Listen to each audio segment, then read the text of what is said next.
As a driving principle of democracy and good governance, freedom of expression is a fundamental human right that allows every citizen to speak their minds freely on important issues that affect society, access information, and hold the powers that to be accountable to. But with that said, rights and freedom are not given on a silver platter. In order to instill any form of change, society should be reawakened to realize that the space is shrinking.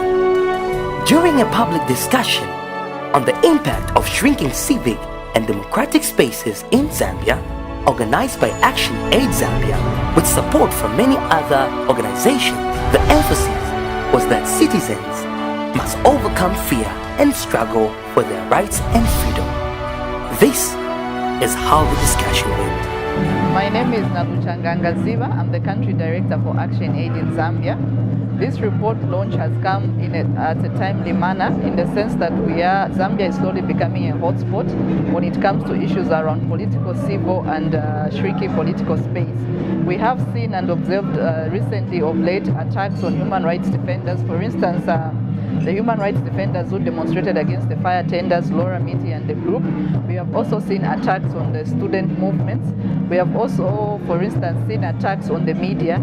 And we have invited for this event the various government institutions such as the Ministry of Home Affairs, Ministry of Justice, as well as the police, so that they try to articulate in terms of and hear for themselves how the communities and the human rights defenders, as well as civil society and just the general public, to express their views over the issues of shrinking and political space in the country. And also some of the other issues that we intend to see is also how our own parliament can play an oversight role when it comes to issues of political and shrinking space, in the sense that when you look at the number of issues being raised in parliament, mostly the parliamentarians take a partisan stance when it comes to voting, as opposed to representing the wills of the people who voted for them, who put them in power. So it has come at a timely event where even the politicians, the members of parliament themselves will be here to hear for themselves issues as they are being articulated by various human rights defenders, communities, as well as various interest groups around how they are perceiving, witnessing, and interfacing with issues around shrinking political space, including ourselves as civil society actors. For instance, when we did consultative meetings around the national budget, one of our key stakeholders, the Center for Trade Policy and Dialogue, their meeting was raided and the staff were arrested, saying you cannot discuss issues around the budget because they are political in nature. So we are hoping that these are some of this report launch will steer the necessary conversation that is needed in our country around shrinking political space.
My name is Adriano Campolina. I'm Secretary General of Action Aid International, and I'm here at this workshop today with a lot of hope that we have an in-depth conversation about the attacks that civil society is facing in Zambia and across the world in terms of our rights to associate, to assemble, our freedom of expression, our right to access information.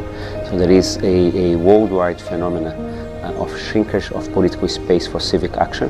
And I think this event today will help us to understand this phenomena, as well as, and more importantly, to learn from each other on how can we resist and how can we advance democratic rights in this difficult context. Okay, my name is Mrs. Aretha Mwale. I'm the Action Aid Board Chairperson. I'm really excited about this day because we are going to be discussing about the shrinking political space and how that we are going to disseminate this information to all our partners who are going to participate and all our cooperating partners that are here with us. We are so grateful to Forum Seed and CIDA, Action Aid Sweden, who have fully sponsored this activity. This is going to enable us to have a very fruitful discussion, and I hope that everyone is going to be very participatory and it's going to be very informative to all our listeners out there. Thank you very much.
Land of work and joy, unity, victors in the struggle for their rights.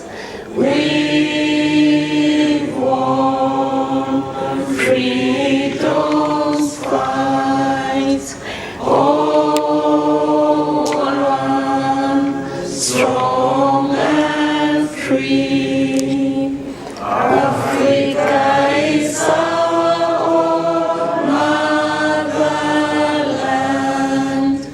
fashioned with and blessed by God's good hand. Let us soar up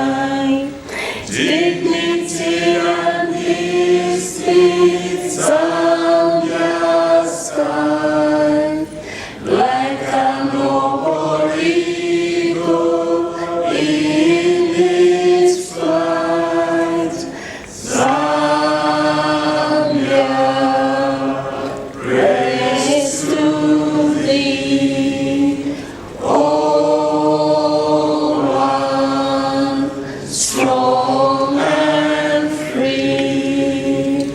Praise be to God.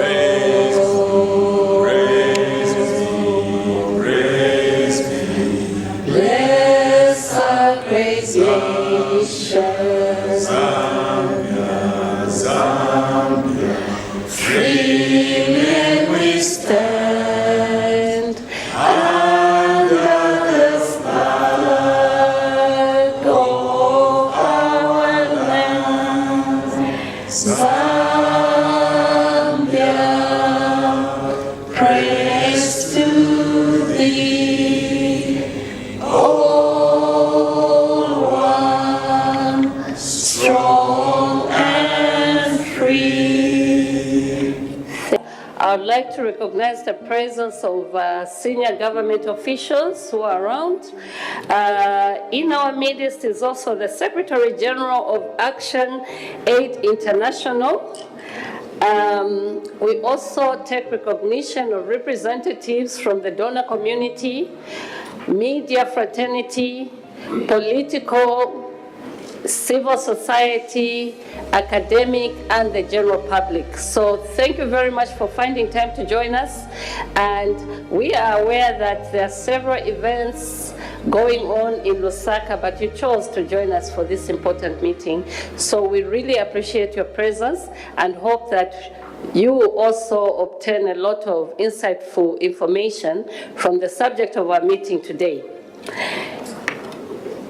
Generally speaking, and I think as we all know, there's been a very pertinent question that has been gradually growing within Zambia and outside Zambia on the issue of civic and political space and the state of human rights. There's been a question: is this space growing, shrinking, or stagnant in some cases? And a lot of studies in a very short time have been undertaken in various parts of the world around this subject. And Zambia has not been an exception. That's going to help us get a response whether or not shrink our space, political and civic space in Zambia, is shrinking or not.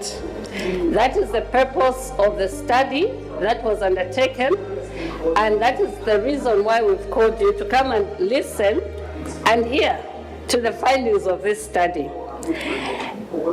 After, like I mentioned, after the findings have been disseminated, we are also very interested to find out what your views are on this subject. So our main hope is that you keenly follow the presentation of the findings in order for you, individually and collectively, to come up with a position on what we can do about the state of the civic and political space, including the state of human rights in Zambia. In short, what I'm appealing to all of us is to take the responsibility of defending, expanding, and even making sure that the civic and political space in Zambia is active. There is no one else who's responsible for doing that except ourselves. So on that point, if I may be allowed, may I please call upon the Director of Action Aid Zambia, Mrs. Nalucha Ziva, to come and also call upon the chairperson of the board to give us the welcome remarks. Thank you.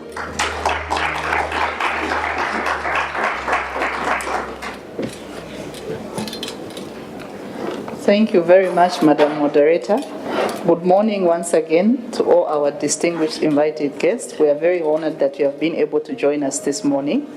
Without much ado, I would like to call upon our board chair, Mrs. Aretha Mwale, to come and deliver the welcome remarks. Madam.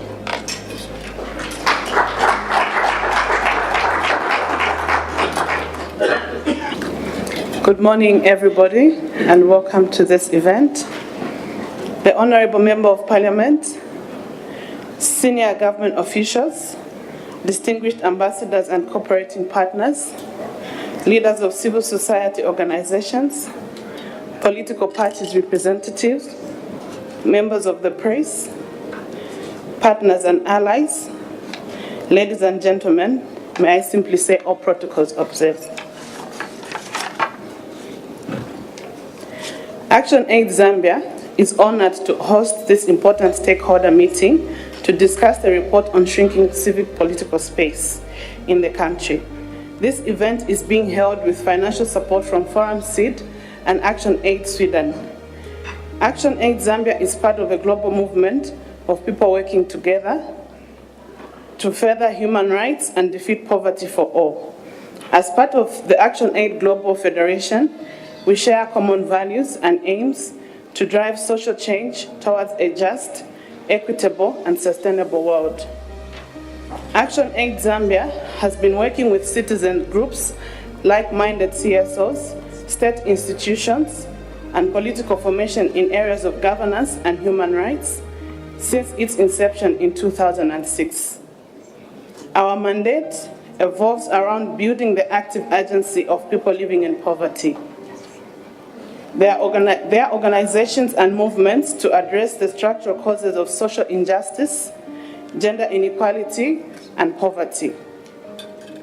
Reports worldwide indicate that human rights are under attack in many countries where we work, and in some dissenting voices are being silenced, persecuted, jailed, and even killed.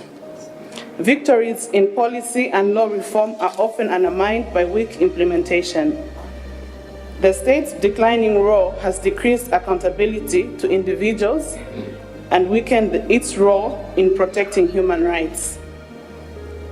It was against this background that Action Aid instituted a study to understand the situation around civic and political shrinking space in Zambia and how this impacts on CSOs and activist work.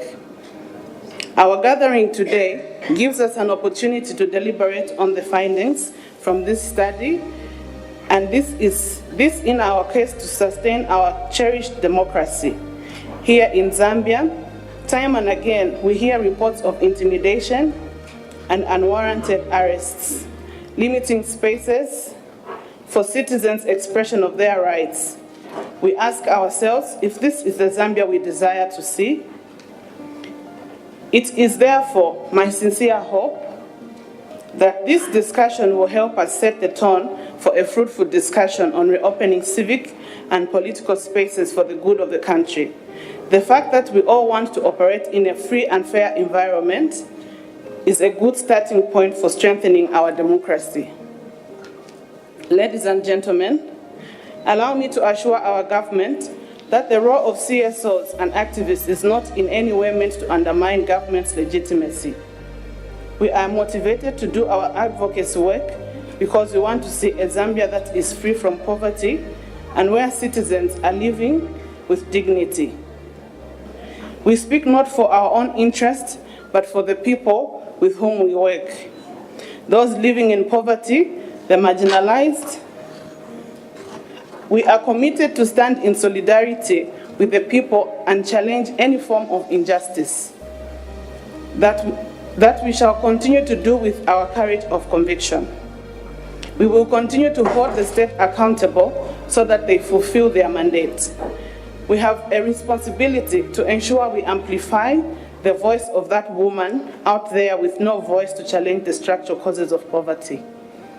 Ladies and gentlemen, I wish to emphasize that civic and political space are urgently needed by people to express and act on their interests and ideas, to navigate and minimize tension and differences, and to find commonalities. Civic and political space are a vital ingredient for any strategy to protect national security, to foster development, and to preserve social harmony.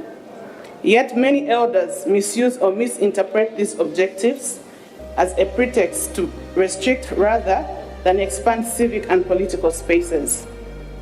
Ladies and gentlemen, As I conclude, I wish to state that an open and free civic and political space is a catalyst for national development. Let us all take this opportunity to speak out and denounce all forms of intimidation. We need laws that harness and strengthen our values and principles as a democratic nation. Our desire is to see a country where citizens are proud to belong to this great nation, where citizens have the freedom to exercise their rights within the confines of the law. Anything short of that is creating enmity with human rights, and no nation has thrived through using draconian laws to govern its people.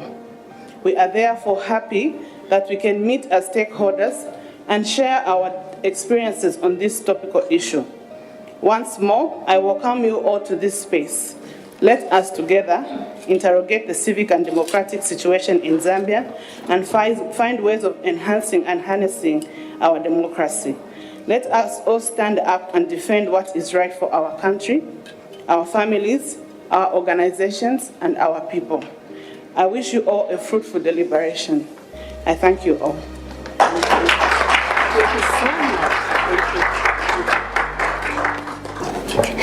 So thank you very much. I think that was, I believe that was an inspiring statement and speech, and it's provided a very strong basis for the discussions and deliberations that will proceed. 3 key points. Aretha, if you can allow me to call you that, has asked us for one big thing that we should not forget today. It's our responsibility to defend the civic and political space. Point number 2, the key message that we should all carry is that civil society's work around defending the civic and political space is not about undermining our own government, but instead it is there to help promote democracy, human dignity, speak for the voiceless, and ensure accountability by government to its own citizens. I don't think there's anything bad about that.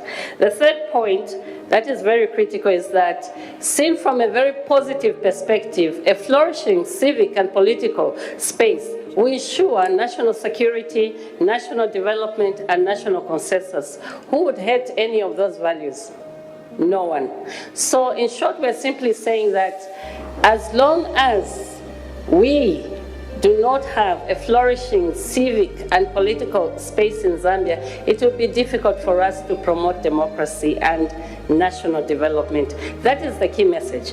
We now move to a very important stage of our meeting, and this is around listening to the presentation of the study findings.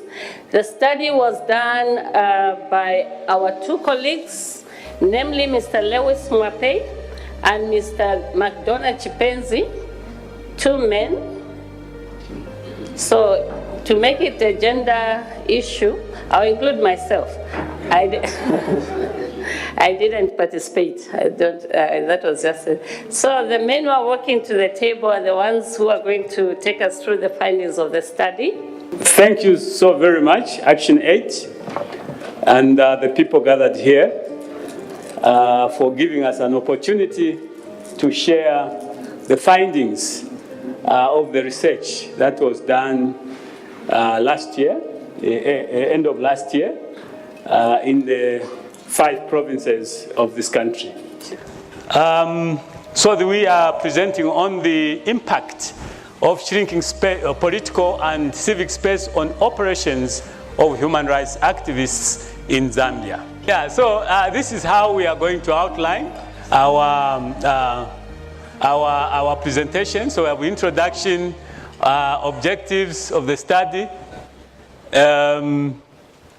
the situation analysis, that's a background, and then we have the situation current analysis, the key findings, impact of the shrinking space, survival and engagement strategy, because when you are being squeezed, you should find a way of surviving.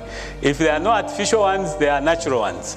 Then key constraints, key opportunities, recommendations, and conclusion. Thank you so much. So over the years, we've witnessed or heard or read reports of attacks on civil society, religious, political, and human rights activists and defenders, elected leaders such as MPs in the past 2 years or more. And lately, civic and democratic platforms, physical and online, which is now cyber, have been a target of government authorities, resulting into potential shrinking space in their use. And we have also seen the increasing worry and concern over the situation as these threats potentially undermine citizens' rights and freedoms of expression, associations, and assembly, both in the physical space and in the cyberspace. This shrinking space has been manifesting itself through alleged tribalism, regionalism, and retirement of civil servants or public officers in national and public interest based on alleged either political affiliation, regional, or tribal affiliations. What was the objective of our study?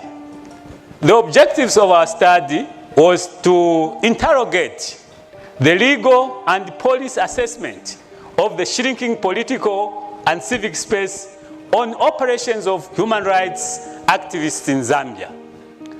We also did an assessment of the engagement strategies which civic and political structures are being used to shrink the political and civic space.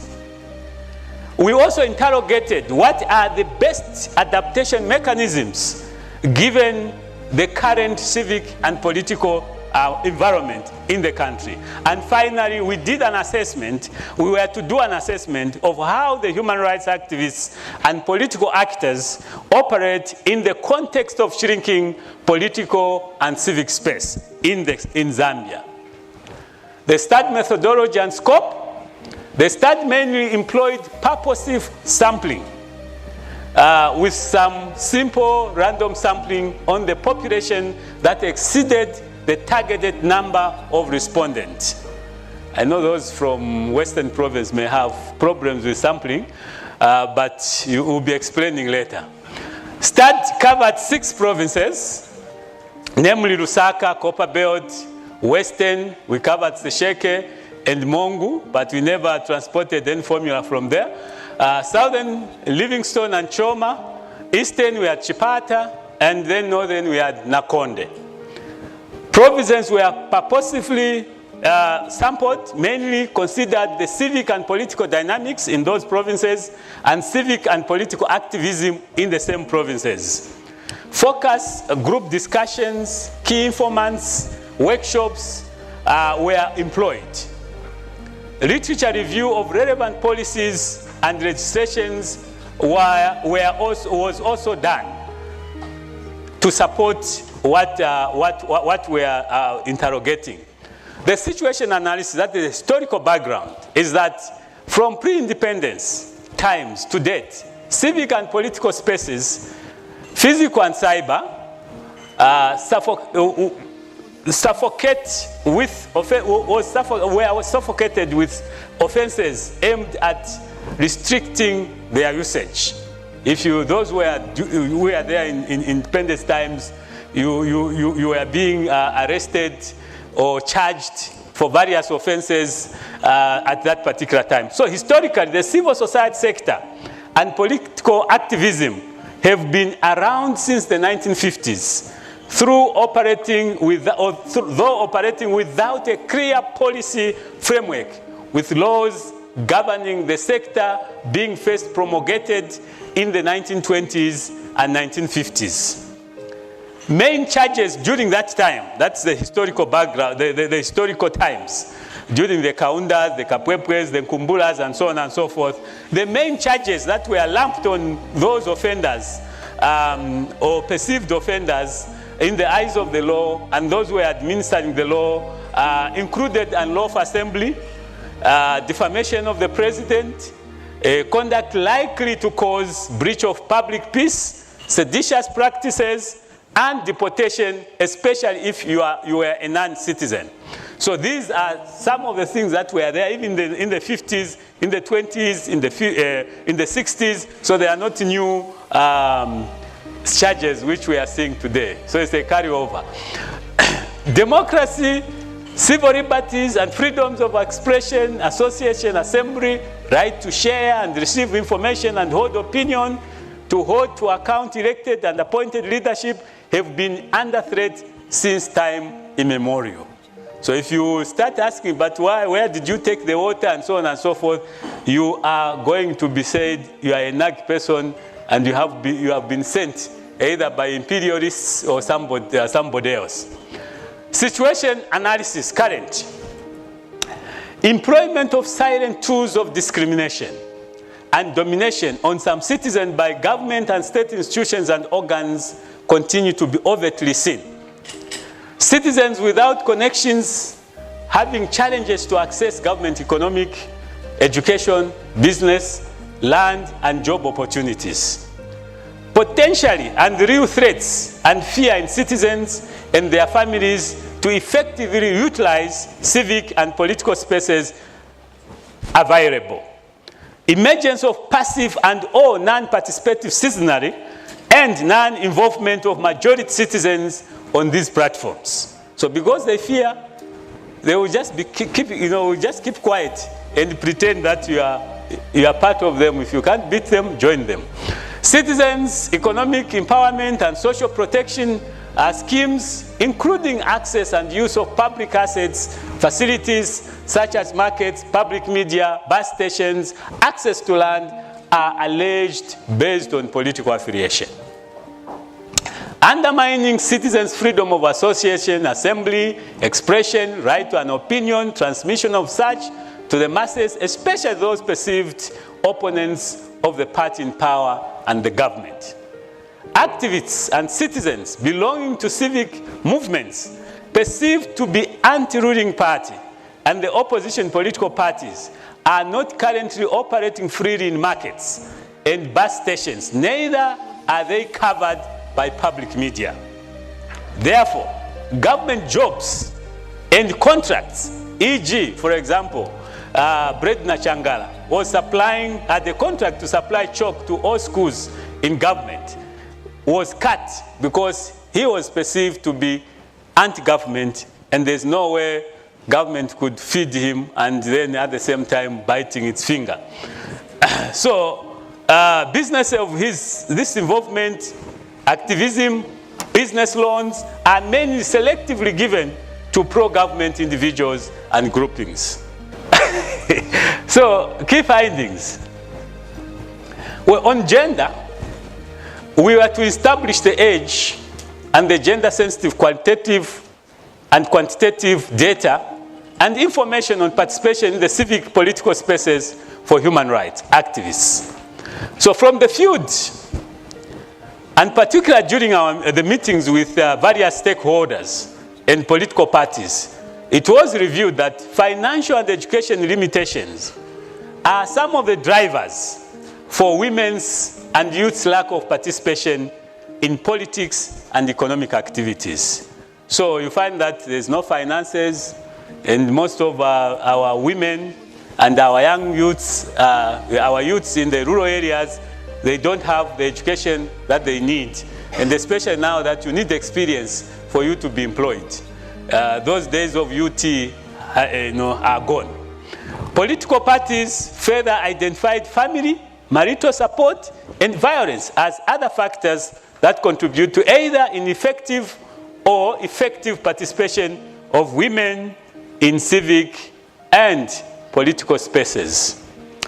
If you look at this, these are some of the figures, qualitative aspect of how political parties have been engaging or involving women in electoral process.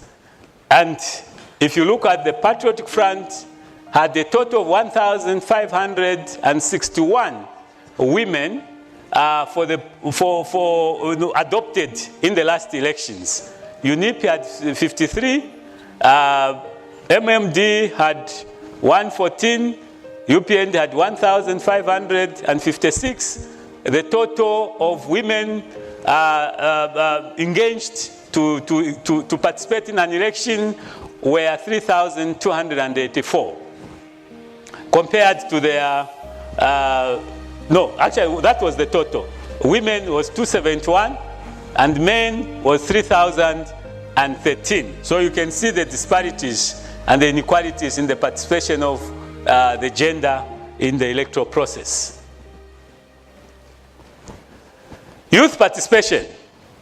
Again, it's the issue of social and economic issues that affect youth participation. We have, according to the statistics, 4.8 million Zambians are youths.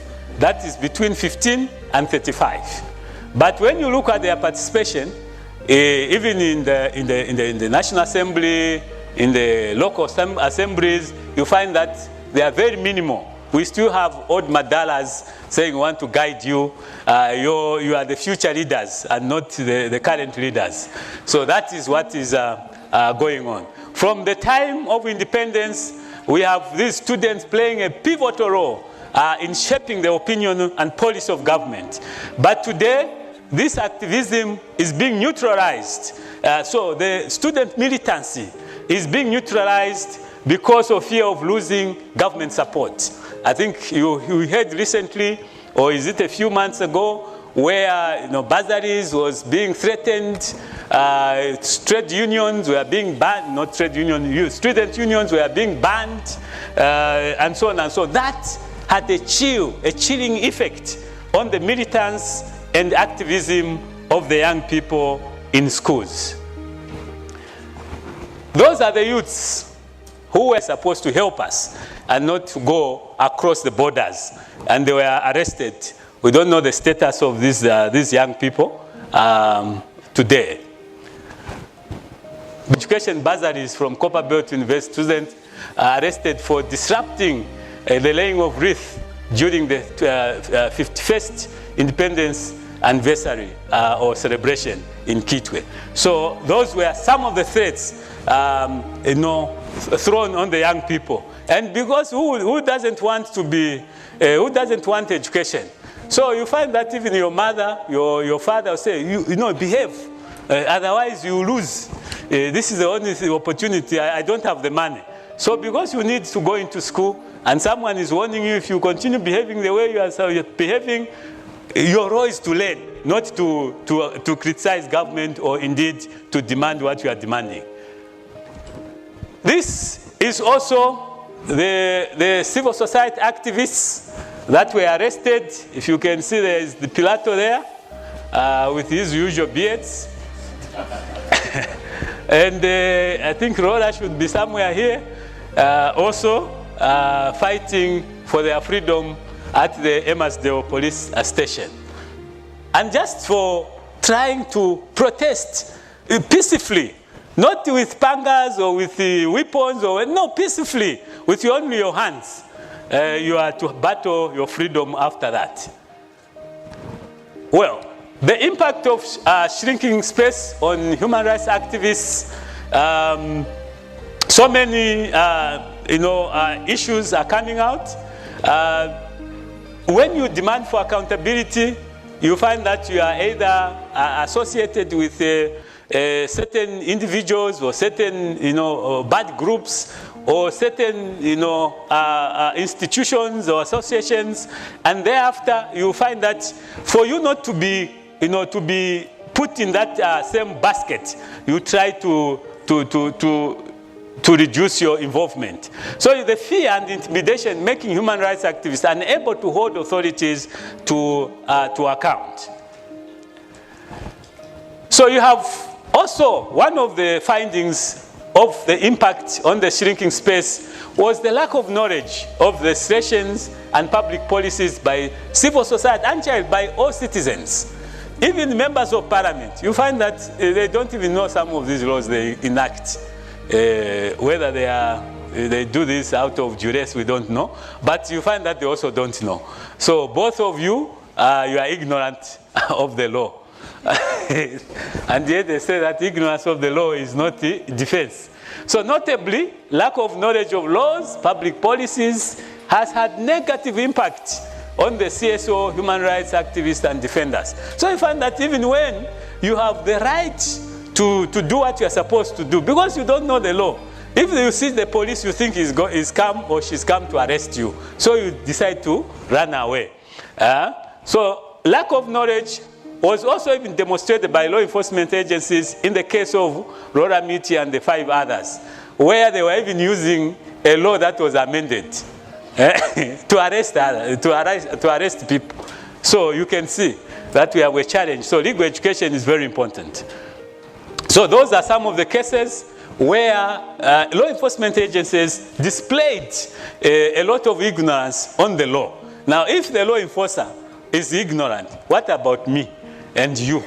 So you find that sometimes you are arrested for nothing when there is even no law to arrest you. Constraints. Some of the constraints we came across were that rural districts have very few activists, very few civil society that are vibrant to support the work of even Action Aid and other networks operating at national level. There is also limited capacity building initiatives. Local institutions, including government and councils, do not trust local organizations. What we mean here, local organizations, that if you are working at a district level, they would rather, trust someone from Lusaka than you who is working at the local level. So there is that distrust even at local level there. Then there's funding model currently being employed to local NGOs is not sustainable. So you find that you do a project, the moment you leave, the project also dies. So sustainability is a problem. So the other constraint is that there's no innovation or creation of a master-servant approach in which local CSOs are able to look up to the international organization for support. There's also limited mechanism to local NGOs that come into conflict with the jars of the law. So if you are arrested in Shangombo, you find that there's no one who will support you. But if you are arrested here in Lusaka, it's easy because you are able to interact with these big institutions and also embassies. There's also shrinking financial space and opportunity. There's been donor support shrink, if there's a word like that. So you find that most NGOs don't have funding. So with that, again, you can't speak when you don't have funding. So the only thing you say, if I speak and I'm arrested, I don't have funding, how am I going to meet the legal fees? So the best, let me keep quiet to be on the safe side. Fear of arrest, intimidation, harassment leading to compromised existence. So when sometimes you find that, where are the civil society? Where are the activists? They're only one and so on. But how do I go and do activism when arrest is waiting for me, when I can be harassed, and so on and so forth? So you just, you know what to say and what not to say.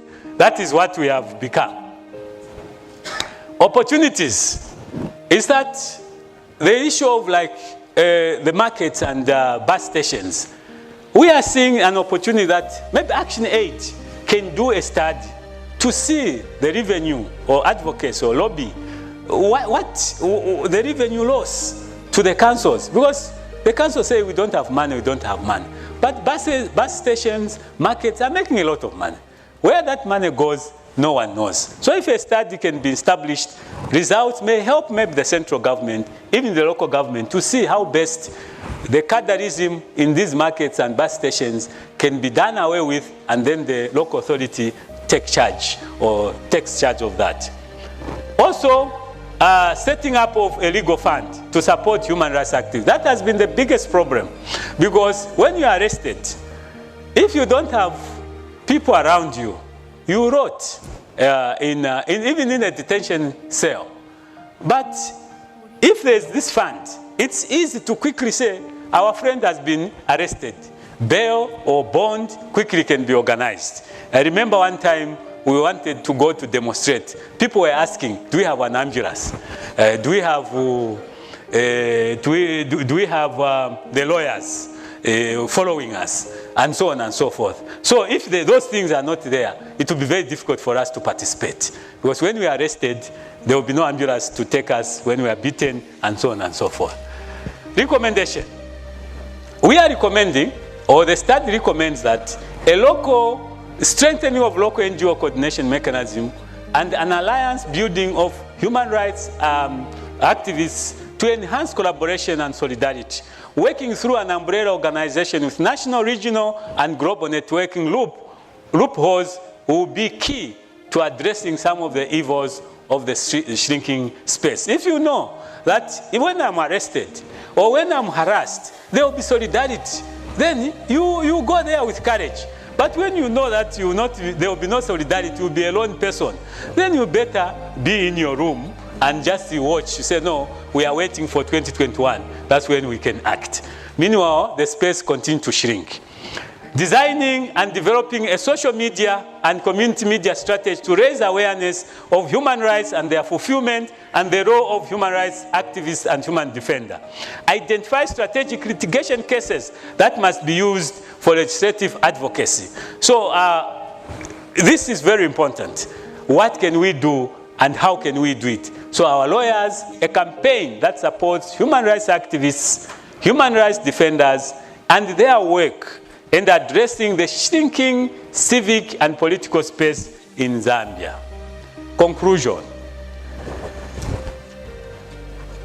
The persistence or the persisting exhibition of negative attitude towards plurality of and critical views by post-multi-party era leadership continues to promote and nurture an ease relationship between the state, the government, and the ruling party on one hand, and the civil society, opposition political party players, private media, and human rights activists and defenders on the other.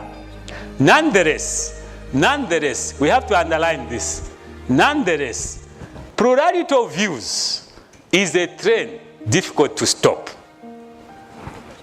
midway, as it is a reality of life and is here to stay with us and can no longer be ignored, stifled, or stopped by any leadership or authority, power, or legal regime existing in the country or elsewhere in the space. It is a luta continua. Thank you so much.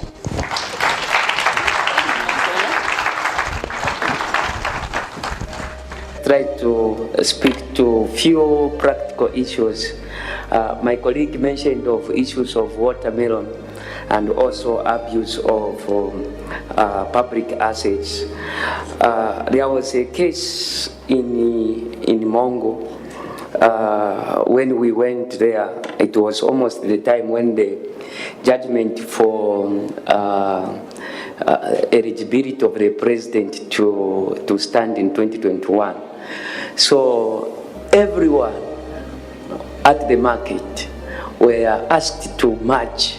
Those who could not match could not be allowed to trade in the markets. So this is the extent of freedom of conscience, freedom of association, and as a coping strategy, our poor women, our poor youths,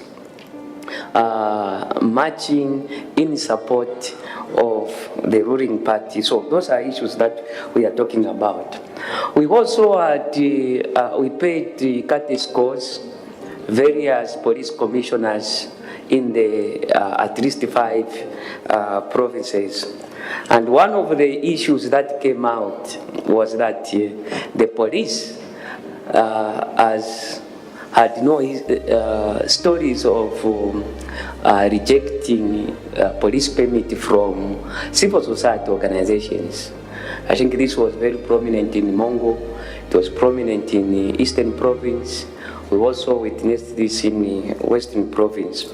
So the question is, the civil society organizations requesting and being denied of what. So the issue is what my colleague also mentioned, the issue of withdrawal syndrome, where people with the experience, harsh experiences that they are having when they hear that people like Laura Miti and others that have been suffered arrest, detention, and also going through the trial processes,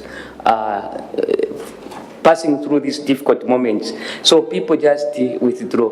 One case I think which was very interesting also from Southern Province was where civil society were saying, those civil society organizations that are not in governance, they can go and maybe call the people without even the police permit.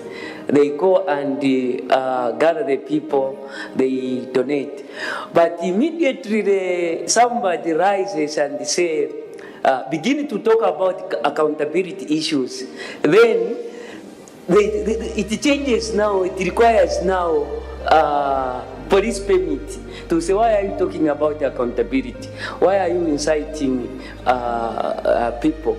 I think there were some cases, also cases under some inequality campaigners in Luapula province who went there, denied permit, but they couldn't work. Then the political institutionalization of social cash transfers. I think you all remember that at one of the by-elections in Luapula, where former Minister Emerin Kavanch was announcing to say that the president which were procured through the social cash transfers. So such kind of issues are the ones that we thought is a serious shrinking space. Then on the media sources, like in Eastern Province, we have our colleagues from the media who feel they have a story to write about.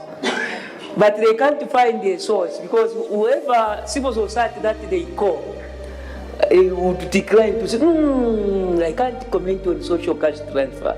I can't comment on the FISIP. So they seem to have certain challenges, especially in provinces where such things happen. Thank you very much. Thank you, Mr. Lance. Thank you so much. That was helpful, especially in understanding the real life stories that our researchers came across as they were going through the field. And in my view, what the ordinary people say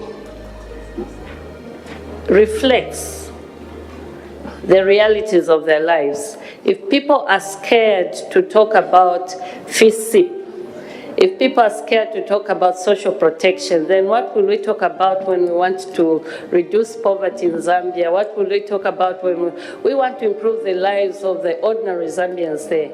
So like McDonald said, I personally don't follow everything McDonald says, but for one thing today, I'm going to say this. Let us all agree to follow what McDonald said. Defending the civic and political space in Zambia is a non-reversible process. Regardless of what we've heard, the intimidation, the closure, the decline, the threats, our responsibility is to say, then how do we respond to the situation we're facing? Remember, like I mentioned, I've not seen any impressive report on political and civic space in Southern Africa so far.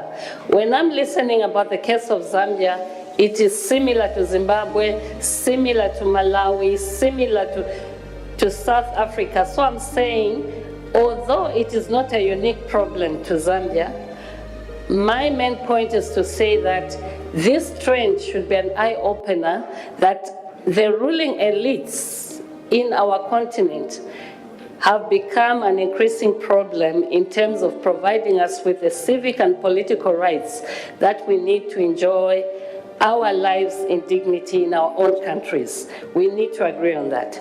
Okay, as we move to the next segment of our program, which will be a drama by Kamoto, 3 key points that we should, I suggest we should not forget arising from the presentation here. When we go back home, the following messages will be important to share with our families and our neighbors. Point number 1, it is very clear from this research that the civic and political space in Zambia is declining at a very fast rate, and that the state of human rights is also dilapidating at a very swift pace. That is the message to your neighbors today. Second message that I got in my view is that political elites, especially those in the ruling positions, are using the state apparatus and state resources in shrinking the political and civic space for their own citizens. Third message that I picked is that on one hand, you've got this shrinking space for the citizens, but on the other hand, you've got an increasing space for the political elites to abuse public resources and public authority. I thought those are the 3 key points that we should not lose in the many but very important points that came out from the research.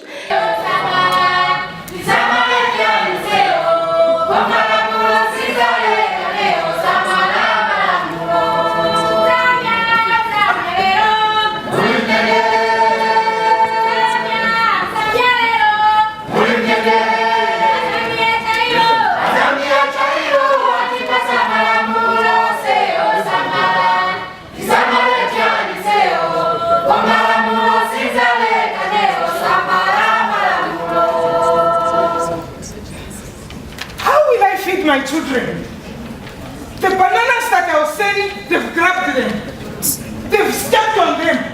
Where are we heading to? Oh my God, there's no way. I need to go to where people are going to hear my voice. We can't be treated like this in our own country. No, there's no way. This is too much. Look, I don't have any namba kudala kukumvera mabanana bwanji iwe mvera abantu ngati wakumvera azakwera pano pa nyumba atigumulire nyumba mvera make no iwe mvera make ine kukamba ko tabe kuti kufunika ma drainage aoneke bwino anani cha benes so kuna tipanye pano nyumba it's okay no me I'm not going to make hear me make oh nini nataka na kazi bado ona mwana nikani bwana mkazi wanga huyu sani mverera ine hapa mbachani waona tamina kama wamenesa ndo kulisira kutakumaliketi wamutaira mabanana so abwera kutamanje ambo tandaulira pano pa nyumba manje ngati batimvera abantu zankala mtendere pano pa nyumba nataka usayo nikuzira usayo hapa very right hani yaba abantu tukalekerera zaenda pasogoro aba abantu takaona mwana mwana nini nienda pa station ukinga kwele basi kuna nifuna kwela basi choice your choice you have the freedom to choose basi ndo sasa kwela nini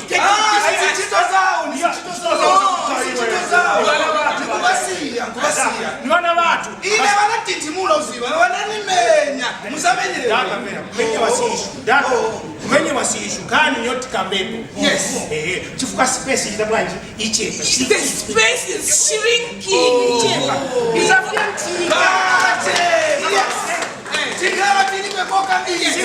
civic and democratic spaces ichepa kachepa wabuka kameko maredio ma TV manje Zambia ya tuenda kuti mwana That is the question. So, tie manje kuinda kwameno kwa tukafika tukakambe pokuta imwe isatufuna freedom of assembly, freedom of association.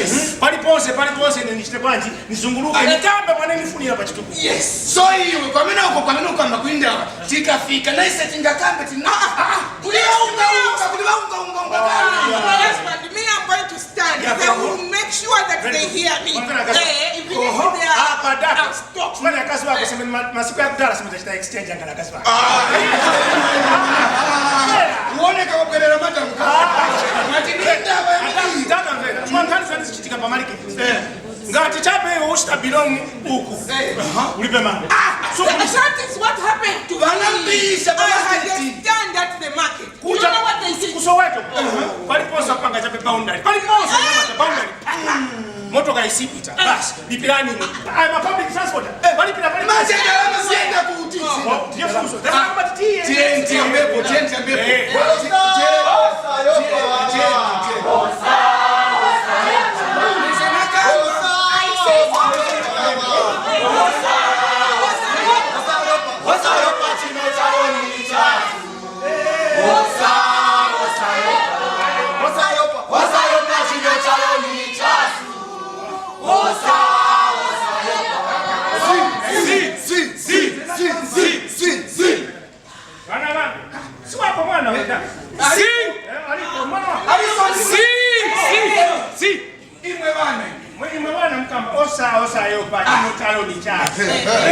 You are saying we shouldn't fear. This is our country. Yes. So when you are looking, it's like you are coming to attack us.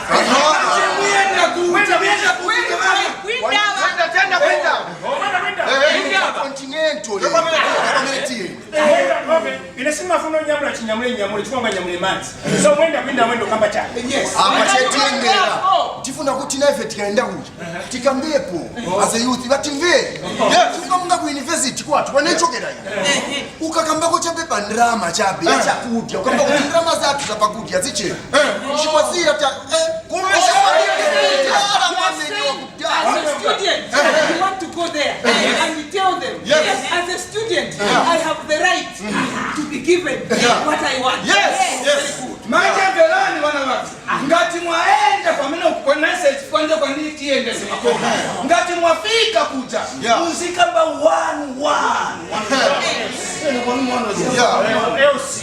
But ngati mulipo is okay. Msatumvera. Kwa kani niyo kuti mkatika kama radio kama chazona mwafala. Bakinya kama chazona mwafala. Mwafala kwani? Watu wanivela pela is okay.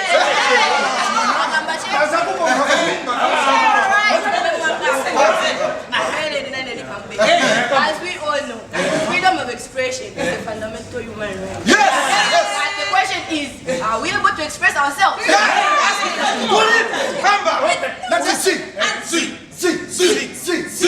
In the Public Order Act or the Constitution of Zambia, it says just freely. It says as youths, we are supposed to have freedom of expression, freedom of assembly, freedom of association.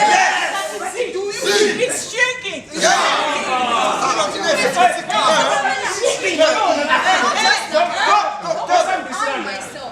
My mother, she's a single parent. My father died a long time ago. The only thing that my mother does to sustain me and my siblings, Mama Gurisa goche tomato. But because she's supporting the other political party, and then kuja market my mother can't sell. She can only sell home. Is it fair? No.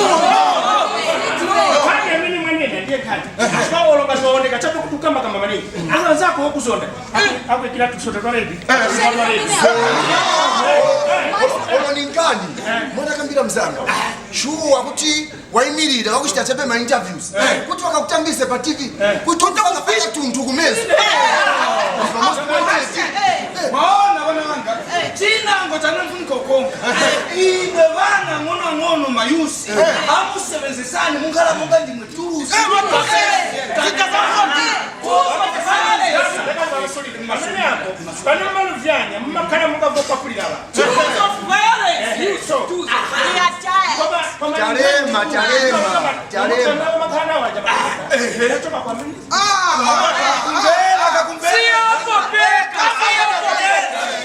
Isem community mwatu muri majanja no kama mafirafi ukaenda chopeleka ripoti ku polisi kama kwile weka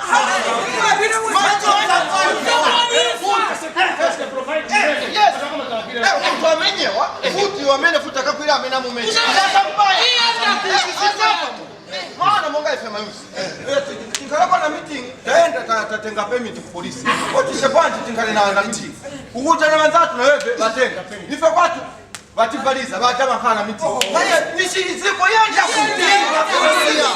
si hapo pesa awa wantu muoche nje kusapeza ti permit bazina noziva kuti abatenga ba 28 futi bene angu abwera botenga ba 28 but ina angu yapitiriza ina angu afavali tienda kuti even as we are failing to express ourselves. Civic and democratic spaces. Civic and democratic spaces. So, tanti vesane, tanti yende. Tukakulima TV, radio, Tatesia kupeka. Ukomene tienda. Kulina a justice minister.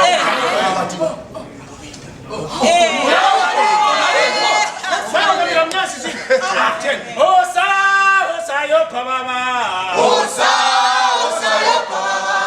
Osa yo pa mama. Osa.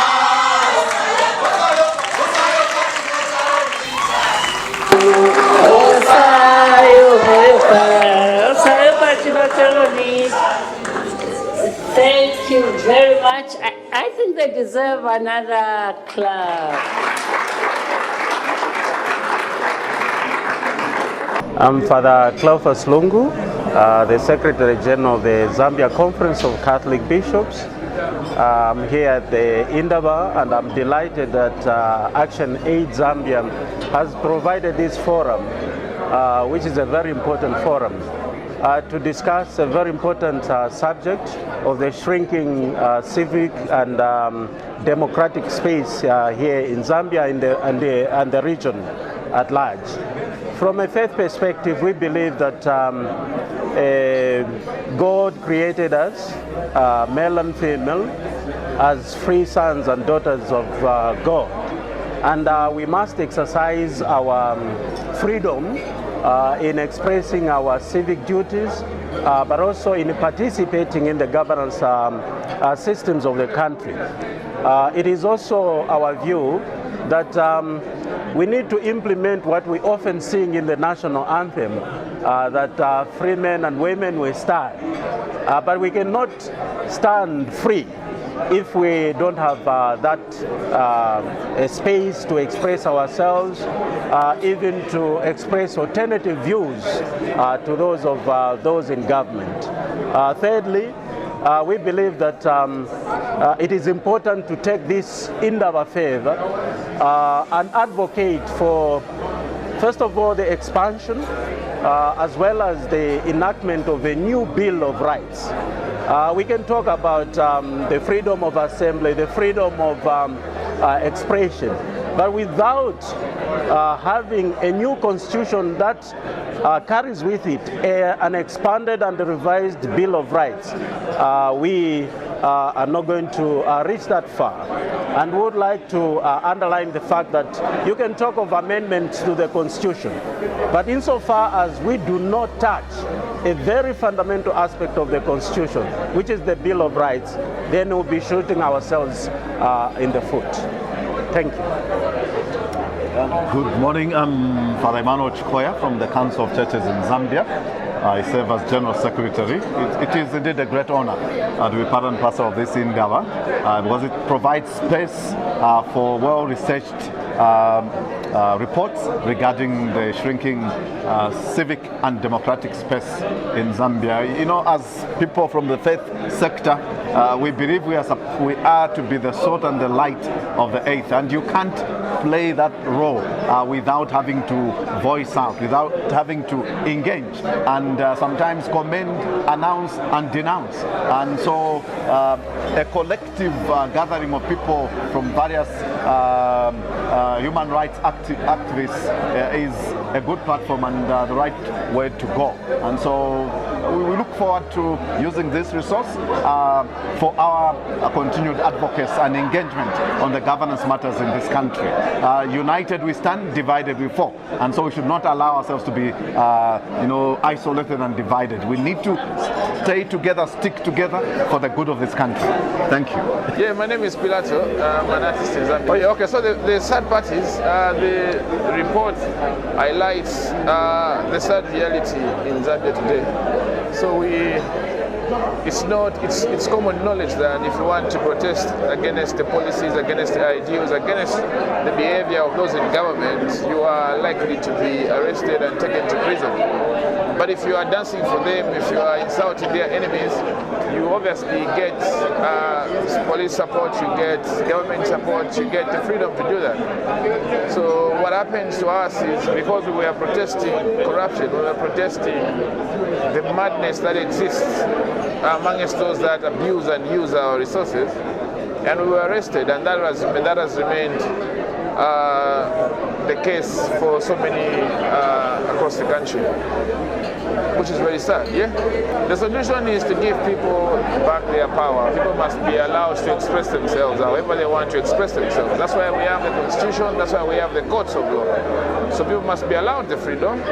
Should they infringe on the freedoms of other people, should they break the law, then the courts come in. So when people want to express themselves, let them do that. Let them do that. You can't silence the people. You can't take away their voice. That's taking away a lot from them.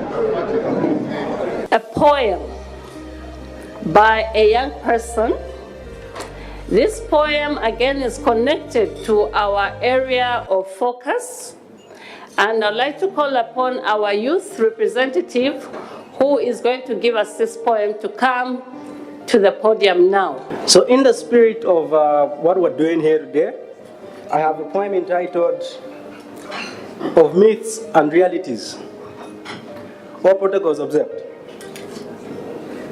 Last night I had a dream where these pictures and scenes depicted in this poem were aggressively vivid. I don't feel safe to mention the president's name. He is not a scary person himself, nor is he an evil person for that matter. But what I know, what you know as well, I think, is we don't feel safe mentioning the name of our leader.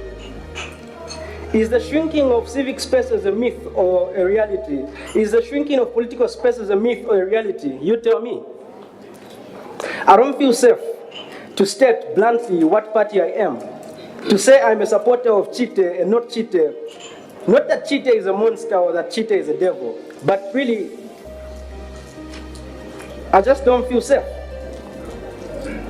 But why is it so? Why are we not comfortable to mention the president's name, to say that he is responsible for something that is not done? Him being the overall manager. Why is it so that I fear to say which party I support? Is it not only the voting process that should be a secret and not that I vote or who I vote for?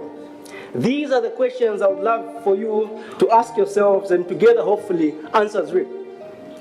My friend works in the civil service. He says the government is never wrong. He says the opposition is ever wrong. Why he thinks so? Well, you guessed right. Because he too is not safe to think otherwise of the government. Will he have employment the next day after he admits this? So is the shrinking of civic spaces a myth or a reality? Is the shrinking of political spaces a myth or a reality? You tell me. Ever spoken with anyone from the civil society organizations? Those that actually act as pressure groups? How many of those you know feel safe enough to talk openly about where they work? How many of such NGO employees feel they are at war with powers that be? Why is it so? That after 54 years we still feel unsafe, that even after the embracing of the multi-party system, we still feel insecure. From what exactly? Is it we're ignorant of our security, or there's really gripping evidence for why we should be uncomfortable? We live our lives looking over our shoulders, looking for who is stepping us for questioning, watching out for an attack. We have freedom of expression, but how come our tongues often abort words we want to say, things we need to say? How come all we are good at is playing itself? Quoting sugars to accountability probing speeches we deliver. Yes, applying honey to skins of words we use to present our grievances. Rhetorically though, when last did you truly express yourself? Letting out that stunted voice you always lock up under your tongue because it is too careless and will land you in trouble someday, you fear. What trouble really? When last did you have the nerve to call a spade without twisting the message to the left or to the right? To sound as stews to ears of those who wrong you, who jeopardize your future, saying boldly that Chite or Nankane are not good for this country. I hear a student died. I think you heard it too. And it was her fault apparently. Or that of our righteous schoolmates. Well, because the cause or the causer of her death is more myth than shrinking civic or political spaces, leaving us to wonder, what is more civic than an uprising? A demonstration, a protest march, not of destruction per se, but one erected on demand. Demand to know where the country is heading. Demand to be told the way forward. Someone told me in my sleep last night that the civic scene here is irritatingly annoying. The political scene here is a circus, a village of clowns with angry tricks playing hide and seek with reality. That the people's voice has been degraded to only cries of desperation. Because when citizens speak, before hell becomes hell, they are ignored or excused for being sponsored by so and so. Seriously, who here would wait for an angel investment in their poverty before they could cry for salvation? You know, the good thing about young democracy is that it is easy to remember how things were before its arrival.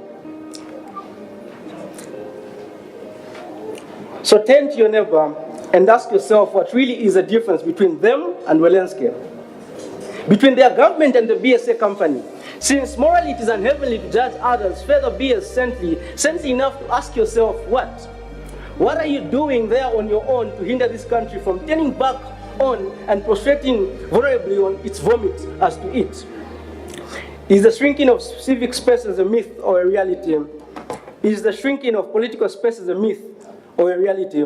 You tell me. But what I know and what I know you know is that this problem is not a PF problem, nor a UPND cancer. It is not a CSO's problem or a matter of prayer. It is Zambia's problem, and Zambia is none of those things. It is your problem and my problem, our problem. So come, let us reason together to a better Zambia with much green, much orange, much black, but less and less red. A Zambia vibrant, abounding in human rights and bigger, brighter smiles. Free civic spaces.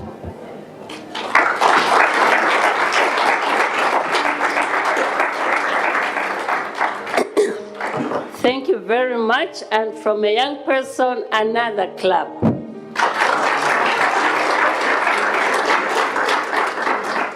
Like we mentioned, we've been joined by our partners, our friends from outside this country in this meeting. And I'd like to call upon at this moment the chairperson of the Action Aid Board, Mrs. Mwale, to come and invite the CEDA Director for Africa from CEDA, to the podium to give us the keynote speech. Good morning once more. I'd like to take this opportunity to call upon the Director for Africa from CEDA who has just joined us. We are so grateful to have him here and also to have all the other dignitaries that have joined us for this segment. The CEDA Director, please, you're welcome.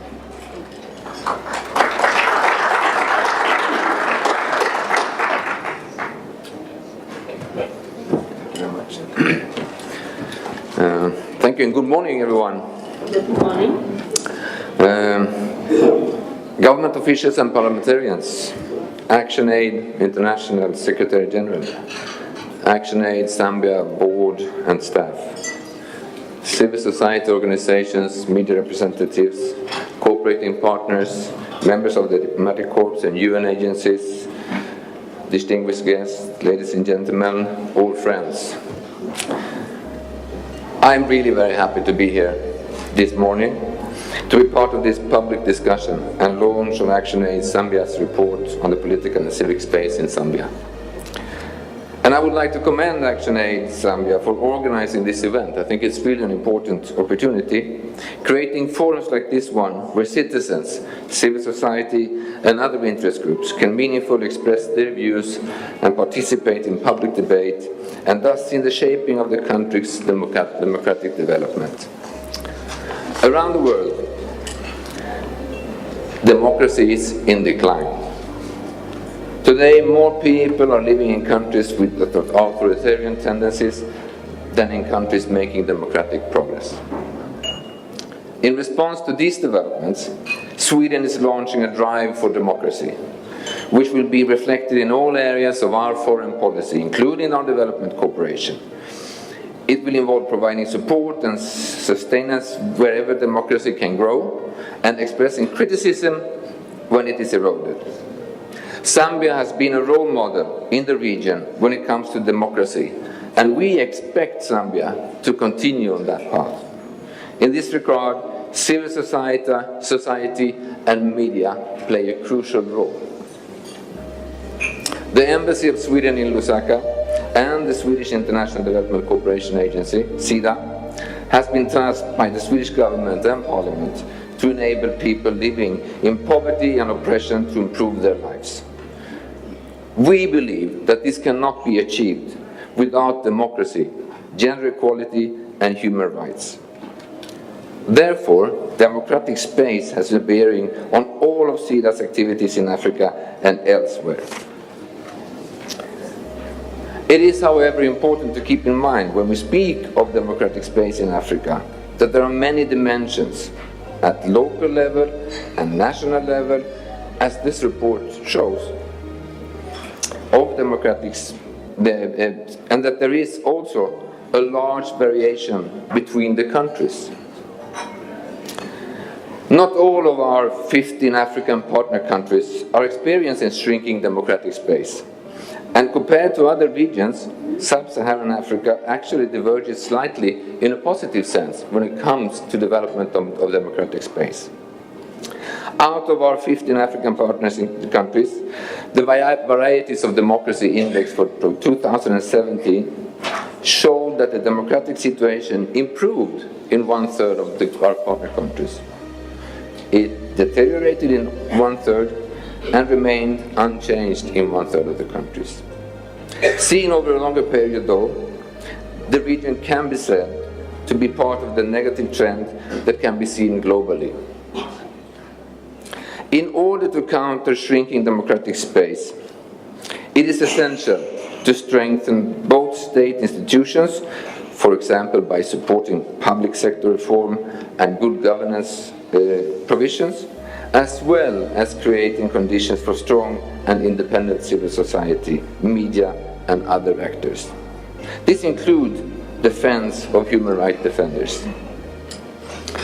And there is no one-size-fits-all solutions, and there is a need for context-specific analysis and an openness to adapt to new challenges on the ground. That's why this report that has been presented today is so important.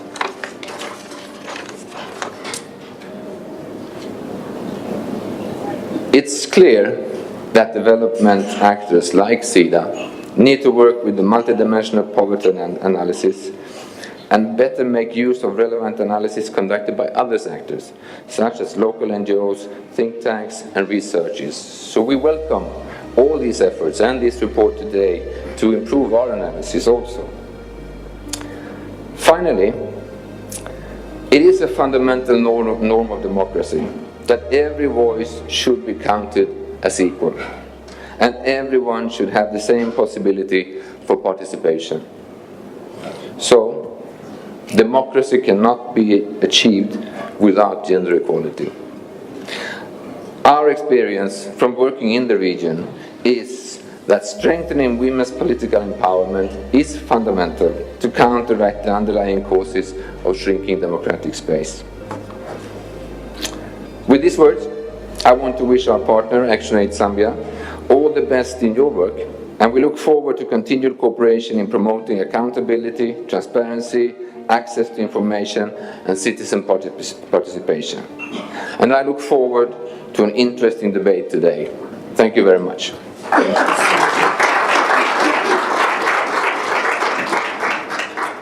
I'd like to take this as an opportunity to also welcome Mr. Adriano Campolina, who is our Secretary General, to come and give his keynote speech. Adriano, please.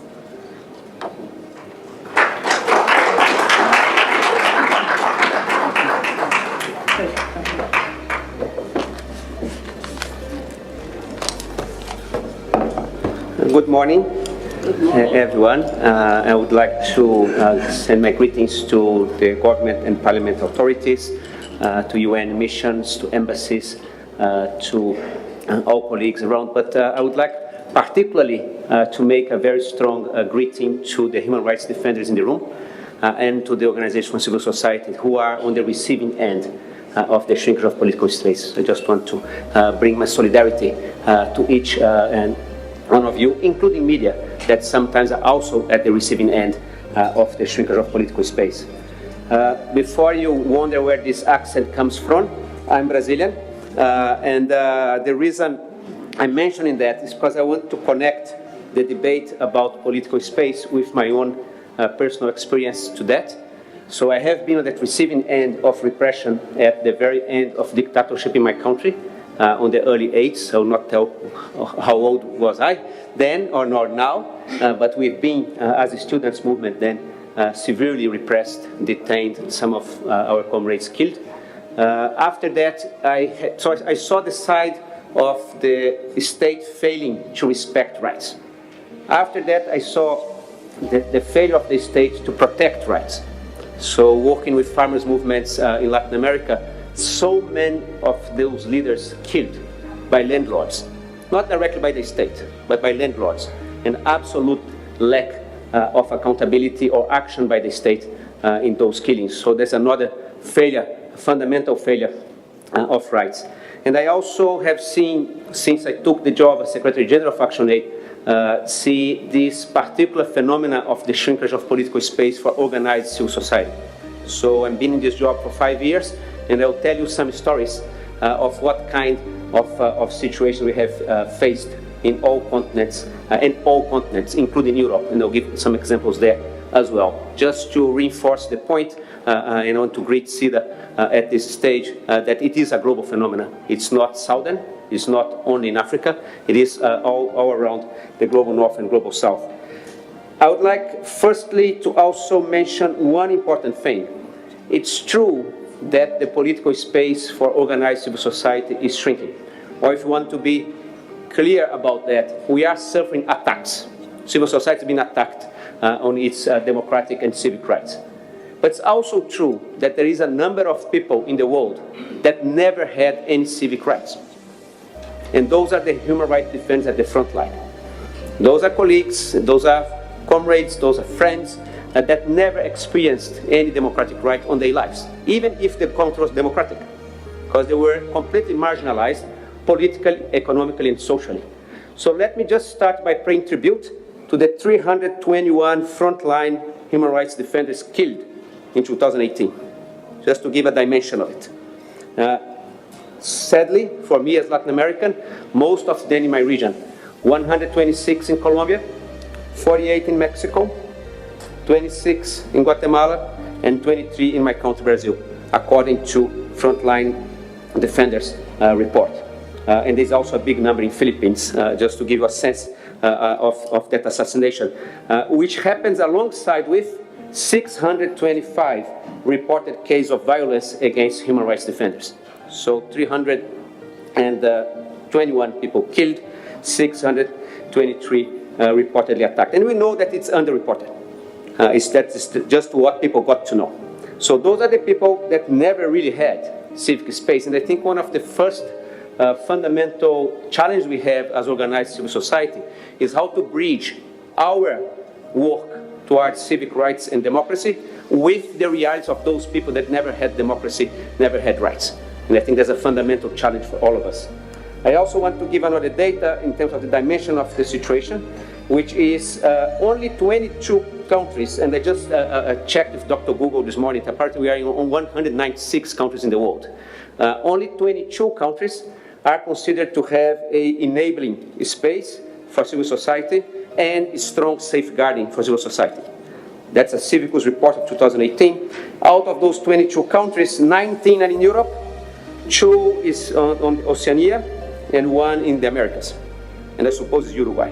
I'm sure it's not Brazil. So that gives you a sense. Only 22 out of 196 countries are considered to be open to civil society. So that's the size of the challenge in front of us. My sense is this incredible level of repression on the side of not respecting human rights or allowing complete, obscene intimidation attacks on leaders by other parts of society by not protecting the rights of citizens is fundamentally driven by power. So the fundamental issue behind it is the issue of power. It's about people that have power, either economic or political power, holding to that power and not allowing others to change and shift power relationships. And that happens in many levels, and I would like just to emphasize 4 of them. I think one of them is about authoritarianism. So that's probably one of the strongest things we are seeing in this continent and other continents. So we have a very authoritarian governments that don't want to have open space for debate. It's that simple. So therefore, they will crack down and they will crash into civil society voice. So you're going to have political elites holding to power through basically repressing the ability of others to express themselves. Another element on power is about the unchecked power of corporates and national elites. So when you come to issues related to natural resources, access and control over land, or bargaining power of labor unions, that's where you see a fundamental correlation between the power of the elites and the people that are repressed. From those 321 people I mentioned were killed last year, 77% of them were related to land conflicts, either mining or landlords, or indigenous rights, or environmental rights. So that's where you see the power of economic elites, either a big landowner or landlord, or a big mining corporate hits into the shrinkage of political space. Another big element, a third one, is about extremist and fundamentalist groups. We cannot forget about them. They exist, and there is fundamentalism for each religion. Let me be clear about that. It's fundamentalist Christians, it's fundamentalist Hindus, it's fundamentalist Muslims. So you have an increase of fundamentalist groups that also contribute to the shrinkage of political space with an agenda of changing societal rules. Example given, repression over women on sexual and reproductive rights in my region, in Latin America. That's very related to that. I think a fourth element, which is kind of new, is a deep political polarization of our societies. So we are in a place in the world where the polarization became the rule, where political debate is about basically destroying the opponent, not about dialogue. So therefore, we have the destruction of the opponent as a paradigm. Sometimes that's also related to alleged tribalism, but that's another fundamental element behind that. So the way ActionAid has experienced the attacks on civic and political space, I think first we did a research which is out there with 11 countries. Some of them we kept anonymous because the political space is so bad that we cannot quote the countries, not to put our colleagues at risk. But freedom of association is definitely very strongly attacked by many ways. Bureaucratization, defamation, surveillance, harassment, but more strongly on new requirements for registration of NGOs, a very, very strong restricting memorandums of understanding defining what civil society can do or not, or where they can go or not. So that's a very restrictive space as well. A number of new administrative and tax punitive rules in many countries, restrictions on foreigners' presence and foreigner funding, restriction on human rights work. So we have all kinds of cases. In those cases, mostly what we are seeing is an attempt to control or completely destroy the ability to organize. So to give an example, 2 quick examples, we were kicked out of Pakistan last year, November, and we still don't know why. I received one of the most interesting letters in my life, and I'm happy to share. Was just 3 lines. Line number 1, you are deregistered. Line number 2, you have 60 days to pack and go. Line number 3, you have 90 days to appeal, which doesn't make much sense in terms of timing, but anyways, you can ask the Pakistan government what they mean by that. In the case of Uganda, our office was surrounded by the police, the military cordoned off, all computers were captured, staff were interrogated just because of a moment of political debate about a 3rd mandate for the president. That's how it has happened. And I have many other examples. I just want to keep 2 of them to give you a sense. So it's basically legislative and regulatory restrictions, a lot of new regulation on foreign funds, arbitrary search and seizure of equipment. So that's happening everywhere. And the most important here is it's starting to become a trend. So some of those regulations, they are becoming a trend in terms of national propositions at national parliaments, in terms of how you use money, how much money can be. If, for instance, in one of the countries that we work, they basically say, if you have more than 10% of your resources coming from outside the country, you cannot talk about human rights. So that's a way to keep the human rights debate squeezed financially. So another way, one is regulation, another one is strangulation through finances, so that we are dealing with. Another area of repression we are dealing with is the freedom of expression and right to information. So we have a lot of new legislation that's criminalizing freedom of expression, that's criminalizing the ability of people to speak out, and also making the access to information more complicated and more dangerous in many countries. And Guatemala is an example. You have a strengthening of the ability of the state to prosecute human rights defenders for defamation and to prosecute media for defamation. So there is another trend here that relates to the right to information that's equally important. Freedom of assembly and the right to participate in public affairs. That's probably one of the most, one that all of us see quite consistently. Criticize the government. The level and the ferocity of the social media attack brings you down. And if you are an organization that depends on public reputation, that's your weakness. So in the case of Brazil, for instance, Action Aid is funded by Brazilian individual givers.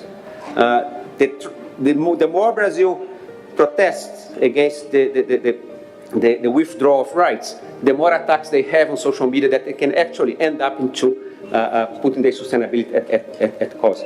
Another example is Italy. I promised at least one European example. So we have had organized right-wing young people groups going to the ports of Italy to try to stop boats to go out to the Mediterranean to do rescue of migrants from this continent.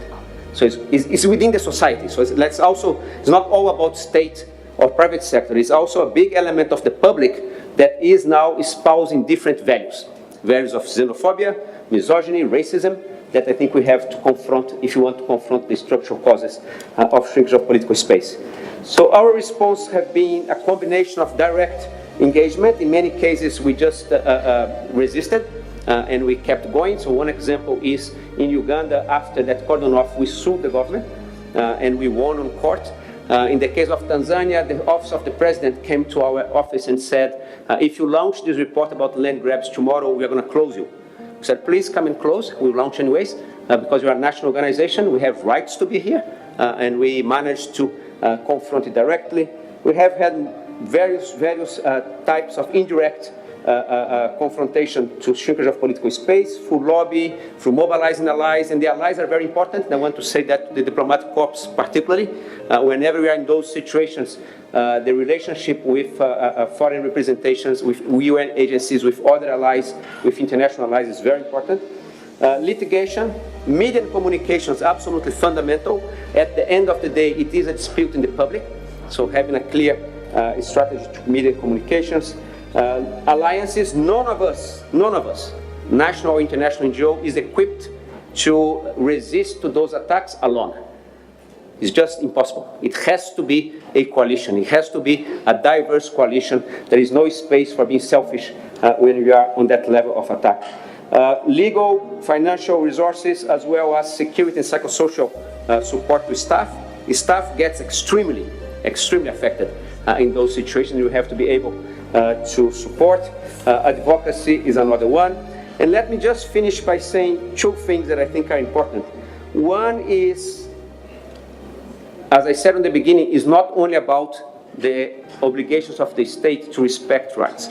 It's also about the obligation of the state to protect citizens from attacks from other elements in society.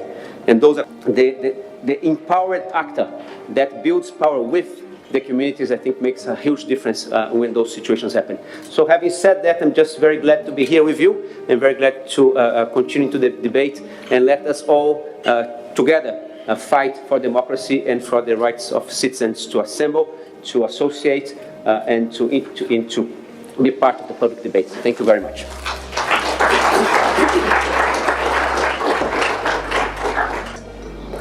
At this point in time, I'm calling upon these people to come to the forefront. These will be Mr. Mlea from the Human Rights Commission. Mr. Mlea, and good to see you after some time, a long time.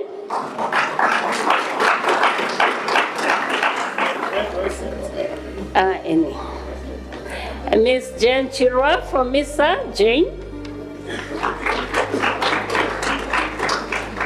A very familiar figure. Laura Mitty, please. Laura is coming from the Alliance for Community Action. May I also call upon Bishop Mambo from the Civil Society Constitutional Agenda. Then I'm also calling upon Tom Luzendi from Youth Development. My dear panelists, you were selected to participate in this discussion for one main reason. That is to share your views or response to the findings of this study based on your experiences and perspectives from where you are coming from, if there's English like that. So for instance, Mr. Mlea, you are coming from the Human Rights Commission. What are your views about what you've heard? Ms. Chirwa, you're coming from media. What are the implications of these findings? Ms. Mitty, Community for Action. What does this entail in terms of people's rights to participate in governance and development? Bishop Mambo, a very famous face there as an activist. Are you more scared? No. Okay. And Youth for Parliament, not development. What does this mean? So basically, we're interested to understand the different perspective and implications of these findings in the areas that you're involved. Thank you very much. Each one of you has 8 minutes. And I will start from that end. Thank you very much. Action Aid International Secretary General, the Director, SIDA for Africa, the Board Chairperson for Action Aid Zambia, should I say all protocol observed fellow human rights defenders. I should say I'm very grateful to be here, especially to see that people like Bishop John Mambo, whom we have been we've been into this struggle for many years, early 90s, and that he has not really sold out up to this point. He has been very consistent, and I think it's very important that we should be able to recognize and encourage such voices and individuals who have been sacrificing for a long time. I may not restrict myself to what I've heard, but I think I want to appreciate ActionAid for galvanizing this kind of collaboration among civil society organizations, but also to the international community, whoever came up with this buzz theme of shrinking civic and political space. I think this is a reawakening theme that I think society at large may have gone to sleep. They have to be reawakened to realize that the space is shrinking. I think, said in a different way, civic and political space shrinking, someone should be saying, why are we sliding back into a de facto one-party state? Why are countries backsliding into de facto one-party state? What is going wrong? Has civil society gone to sleep after post-multi-party democracy in 1991 in Zambia? That they assumed they had gotten the democratic space, when in action, fact not. And that now we are realizing that actually we are losing the ground. We are getting back to the drawing board, that the democratic space is shrinking. Shrinking and is characterized by escalating cost of living, deteriorating public service delivery, political repression, violence as individuals struggle for limited resources, rising socio-economic crimes, corruption, and many characteristics of a repressive one-party state. I think these are questions we should be looking at. How do we now assume that civic and political state? From a human rights perspective, rights and freedoms are not granted on a silver platter. You have to struggle for rights and freedoms. We should start having self-introspection and ask ourselves whether we have been stalking in fear around this democratic space, failing to enter it. I was encouraged to hear one message from Kamoto Theatre Group that we must overcome fear. I was very encouraged. If our forefathers were always questioning as to whether there's an ambulance nearby or a lawyer nearby, in order for them to struggle for freedom, we may not have had independence, at least earlier than we had. We would not have had multi-party democracy, that Zambia was going to be one of the first countries, a model in Africa, sub-Saharan Africa, to revert to multi-party democracy, if there was no unity of purpose amongst civil society organizations. There was a Law Association of Zambia. There was the church. There was the media through PAZA then. The National Farmers Union then. The Students' Union. Women movement, who got united as a formidable force to bring about sustainable and widespread pressure to claim that civic and political space. It didn't come by accident or coming like manna from heaven. There was sacrifice. People arrested, jailed, beaten, but not I've seen there are messages there. There's one message from Christabel Mango, which is rolling there, that let's not be selective, let's be inclusive in programming. There is power in numbers. It cannot be Pilato Aurora arrested 5 and so forth. You cannot have a country where you can count human rights defenders on your fingers. It will be easier to suppress that struggle.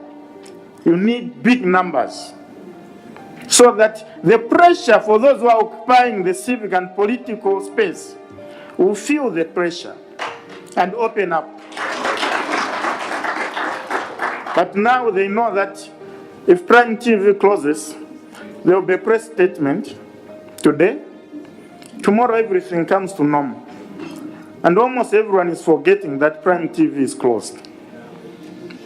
If they decide to extend the ban, that will be the end. It will be history.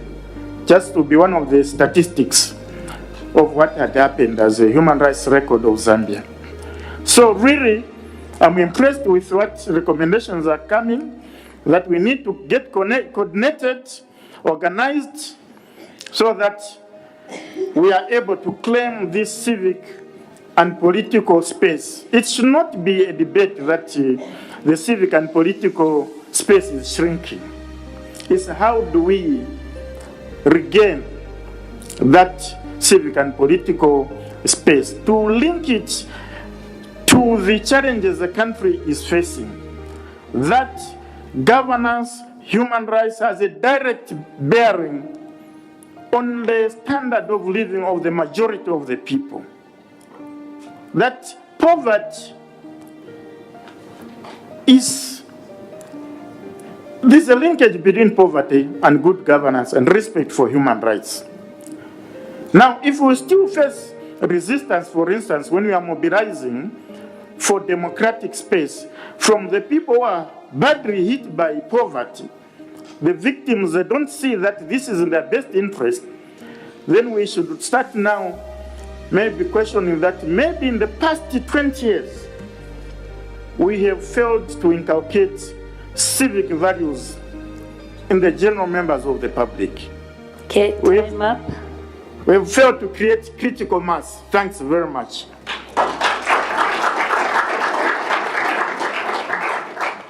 Thank you. Next.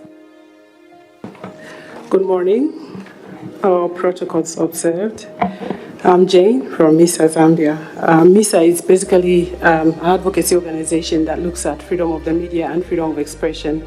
We're in 11 countries in the SADC region. I did a presentation, then I said, if I go through it, it's going to be boring because I'll be detached from it. So I'll try and sum up what I have written down. But I'll start it on this note. Zambia is a country that is largely known to be peaceful. It's a country where there are shopping malls these days and everybody runs there to have fun. And we have seen peaceful transition of power and we have elections.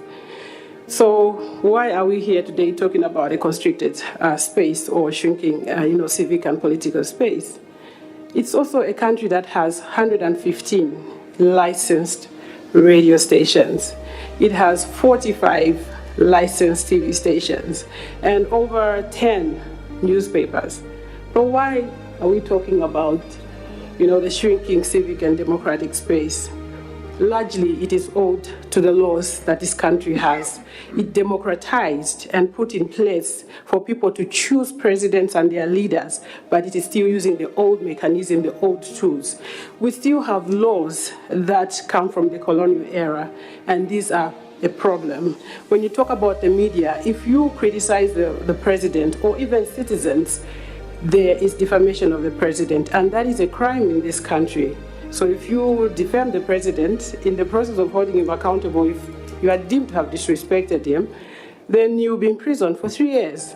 And then there are no laws on access to information. So if you ask for information, it is still a privilege. So government will hold information not for you, and yet they are spending money and you put them in power. So that becomes a problem then in terms of people being able to participate in government, in terms of decision making and making their demands known. The few laws that we managed to get enacted, such as the Zambia National Broadcasting Corporation Amendment Act in 2002 and the Independent Broadcasting Authority Act in 2002, were amended so that they could suit those in power to remove the Appointments Committee. And for those that have heard us crying and singing this song of the Appointments Committee, it's got to do with the diffusion of power from one center, that is the executive. So you already see the institution and the separation of powers is a problem. So they will, the president, the Minister of Information who belongs to a political party will appoint the director and the board of such bodies, and they are supposed to regulate the broadcast media in Zambia. What does that entail? So now we have heard there is a private TV station that was largely covering the opposition because there are challenges with a state-owned broadcaster to fully play its broadcast role. The state still has its grip on that particular institution, and so it finds it very challenging for it to air news that would cover the diverse section of this country, especially when it comes to the opposition and stating what they feel. And so you see that the laws are being manipulated, and basically even the good laws that are supposed to be enacted, such as access to information, are not enacted. So actually, for me, I would like to say that the political and civic space in this country has been constricted since we democratized, because the challenges that were there then are the ones that are there now, and the cultures continue to be maintained as a result. We carry out a research which is called the Golden Padlock and Key Award, and so we give the most open government institution for providing the information, and we get a consultant who is not known by the government. And when they ask for information, they are asked, which institution are you coming from? Does that mean any citizen without a title, with a note from an organization, is not entitled to accessing information? If you check on the bursary, go to the most rural community in the country where they need a bursary to get education in the university. They don't have this information. And so someone in the government, behind a government institution, is asking a person to say, which organization are you coming from? So the culture has been sustained. The bad laws have been maintained. And so moving forward, actually, we do agree with this particular report, but also restate that the laws that exist and the culture that exists, unfortunately, is running parallel to what we have. And so that is where we need to get it right. But of course, I think we also need then to consider social accountability. We have these spaces, but we need to increase the numbers. And so we need to also get the people then changed in terms of socialization on holding their government accountable. And so simple tools such as the scorecards can be used alongside the media to be able to bring to the fore and change the culture and their thinking of the duty bearers that they exist for the people. Thank you very much. Thank you, Jane. Keeping up with the same trend, we move to Laura within 8 minutes, please. Okay. Thank you, moderator. I'd like to start by maybe building a little bit on a comment that Jane has just made, which is to ask the question, how does a country that is able to hold a meeting like this then discuss the topic of shrinking space? And I think that is one of the biggest problems we are sitting with the country, in that it is that people find it very difficult to understand how we as Zambians can possibly claim that our political and civic space is shrunken. And one of the reasons for that is because we find ourselves next to Congo, Zimbabwe, Angola. God, goodness me, what are you talking about? In Congo, you can't do this, and people die. Magufuli is doing his own thing in Tanzania. So it looks as though we're generally jumping on the bandwagon for a problem we do not have. My response to that is always, do not compare Zambia with Congo. Compare Zambia with Zambia. we are talking about shrinking space. We are finding ourselves at a place that we do not recognize. So yes, we've been a freer country. We've been able to hold major events, major rallies where you didn't need to go anywhere near the police. What is happening now is that increasingly and systematically, the space that we enjoyed before is being taken away from citizens, from the church, from civil society. And while we are being compared to Congo, we are progressing towards Congo. And so what we as civil society are saying is we are trying to prevent any further degeneration. Prevention is better than cure. And so we should stop being punished for not being Congo. And we in Zambia should stop celebrating not being Congo. Because if we look at from where we were, it is frightening where we find ourselves. In the last year, members of civil society were arrested for talking about the budget. That was unthinkable just a few years ago. Civil society members ended up in police cells. That was unthinkable. Radio stations are being closed as a hobby. That was unthinkable. But as these things happen, especially the international community, it continually thinks of us that you guys are crybabies. There is nothing wrong with Zambia. So I think we as Zambians, first of all, should get really concerned at where we are finding ourselves, because no explosion, no disaster happens in one day. It is always a process. And Zambia is well and surely on that process to a space that we do not want ourselves to be. So, having said that, I'd like to say that shrinking space is really about authorities trying to prevent citizens from thinking, from speaking, from meeting. Why? The answer to that is that no authority will ever shrink the space, the civic space for citizens for the good of those citizens. Never. So it should be understood that wherever shrinking space is happening, it is because those in power are trying to prevent citizens from having something that is good for them. Space shrinks so that those in power can get away with excesses. It is never about us. That is why shrinking space must be resisted, because it is about a bully wanting to bully victims for his own good or for her own good. And in our circumstance, the reason why our space is shrinking is because we happen to have a government in place right now that wants to implement certain actions and policies that, again, we do not recognize as a country. So it is about Zambians not having full benefit of their resources. It is about those in power wanting to be corrupt at industrial level without anyone asking questions.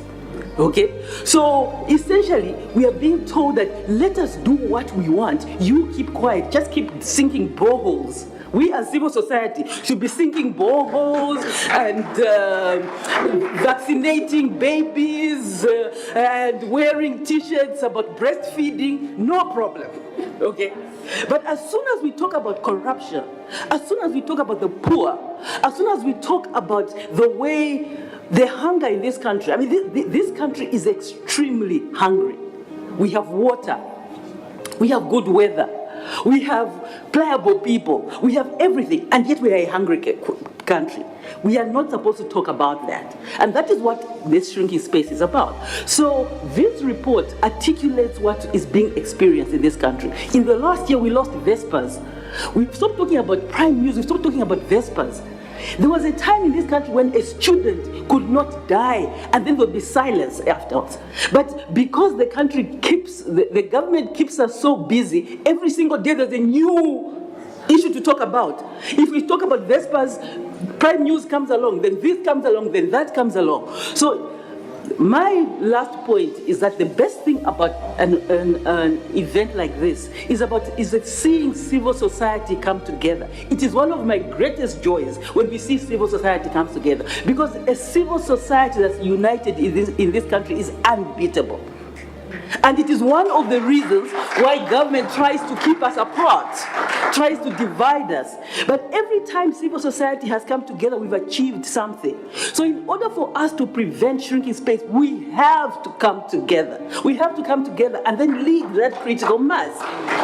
None of us as individuals, there's not one person in this country that can bring the change that can be wrought by civil society coming together. So after this, I think let's just remember that we must find a way, no matter what happens, to work together to support each other's initiatives and ensure that we keep our elbows out and refuse for our space to shrink anymore. Thank you. Thank you very much. Meaning, if I have to rub shoulders with President Lungu, I must tell lies. The truth never comes out in us. What has been presented this morning is exactly what it's saying. We cannot gather.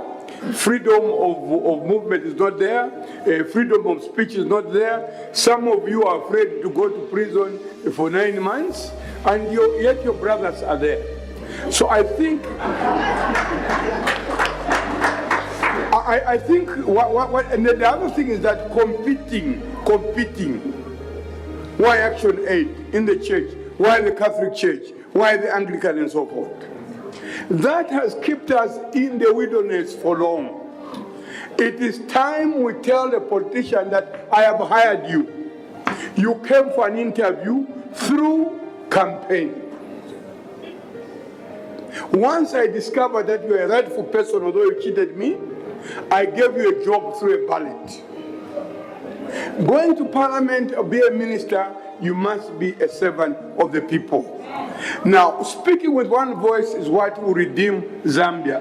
Of late, we are failing. So the way forward is we need now, from this meeting, you no longer need boys and girls, Let youth be there. We need women and men who can say, look, I am wearing the skin of an elephant. If it means prison, we have one Zambia. If not, you will wallow up in all this debt. Very soon you will fail to do anything, and tomorrow you are going to blame God and call for. You cannot allow in a democracy where you have lecturers not paid in time. That's human rights violation. You have doctors not paid in time. And another church leader tomorrow say, you've heard Bishop Mambo, he escaped prison. Arrest him again, he talks too much. And you call yourself, now that's a problem. You get another civil society, oh, she talks too much. Therefore, Panika, as long as we don't call our leaders to be accountable to those who elected them, we are in the wilderness. So it is never too late. I think what we need, declare war, tell everyone from the president that you are a servant. And let's not be afraid to say 1991, whoever starts, if you see a devil standing, let us go. We managed in 1991. Count was very strong. Yes. Can we fail with these ones? That is,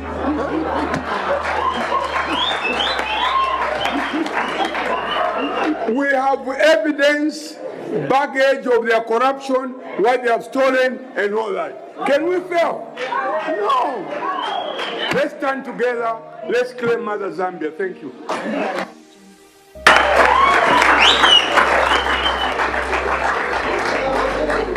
Thank you very much, Bishop Mambo. I can tell the house is getting fired up. Okay, so we all get ready to remove fear and intimidation. Yes. Munaenda kwa kuchimboka ila? Okay. All right, next, please. Thank you very much. My name is Thompson Luzendi. I'm the grassroots manager for Youth for Parliament. All protocols observed.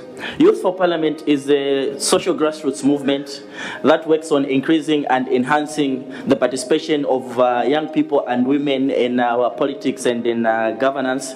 And as part of achieving its objectives. Youth for Parliament uses advocacy campaigns, outreach and community programs, mentorships for young politicians, capacity building, and leadership skills.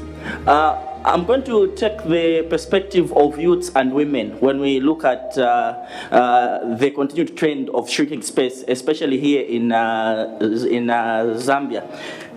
The report which was presented here by Mr. McDonald Chipenzi, where the figures were brought out, the statistics of the involvement, of the participation in terms of numbers of young people and women. I think the numbers which were seen there in that report leaves much to be desired.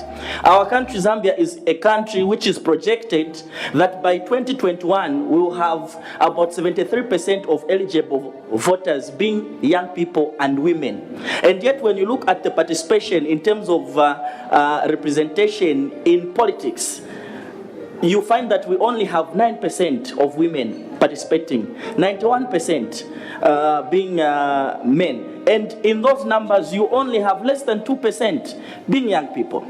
And when you look at the spaces which have been created for young people to engage in these processes, you find that young people have been reduced to being used as tools of violence. They have been reduced to being tools of vuvuzelas, to just go, make noise, drink beer, and do all sorts of things.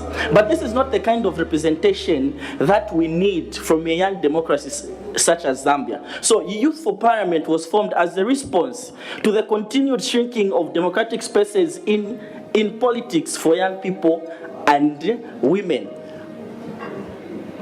As a way of countering these ills which are happening now, I think what we need to see in this era and at this stage where we are now as a country, we need to see more of collaborative works between civil society organizations. We need to see more partnerships happening. I always tell my colleagues and my friends, and I always say this at each and every platform where I address, that social movements play a key role when it comes to addressing some of these ills. Because the way civil societies are and the way they are structured, it's very easy for the powers that be to target civil societies, to target people who are in these spaces. It's very easy, and we have seen this. But when civil societies begin to engage and to work together with social movements, with movements that are advocating for a particular agenda, it becomes easy. Because social movements do not follow the typical structures of current civil society organizations. I must make mention that social movements are the future of politics. And for us to claim this shrinking space that we are talking about today, you cannot run away from the politics, because it is the politicians, it is the political leaders who are shrinking this space, if it's not shrunk already. So we cannot run away from engaging with politicians. And some of the ways, I think we need to see more of our civil societies engaging in partnerships with members of parliament, with councillors, to come up with ways and means in which these spaces, the safe spaces which we have remaining, can be safeguarded. Because if we continue and we say we are just going to continue to advocate without bringing on board active players who can bring about meaningful change, if it means changing the laws, especially here in Zambia where we have colonial laws, penal code in the 1930s, Public Order Act, colonial laws, which are still governing us here today. The people who can bring about change and bring about amendments of the tools which the current regime is using to oppress and to suppress us, it is the politicians. Therefore, as Youth for Parliament, we engage in mentorships of young politicians. Because if we do not change the mindset and the culture of young women and men in this country today, then 20 years from now, we'll still come back and say shrinking space, shrinking space, shrinking space. Maybe by that time, the space would have probably been nowhere anymore. So I think it is important that we begin to do more engagements with politicians especially with young politicians, especially with those who want to aspire to run for office. Because those are the people, if we can bring them and make them to be aware and to appreciate the roles that civil societies play in our country. If they can be aware that civil societies are not here to fight government, civil societies are here to complement what the government is doing, I think it would be easy for us, because right now we have a lot of misconceptions about what civil societies does from the people who are in politics today.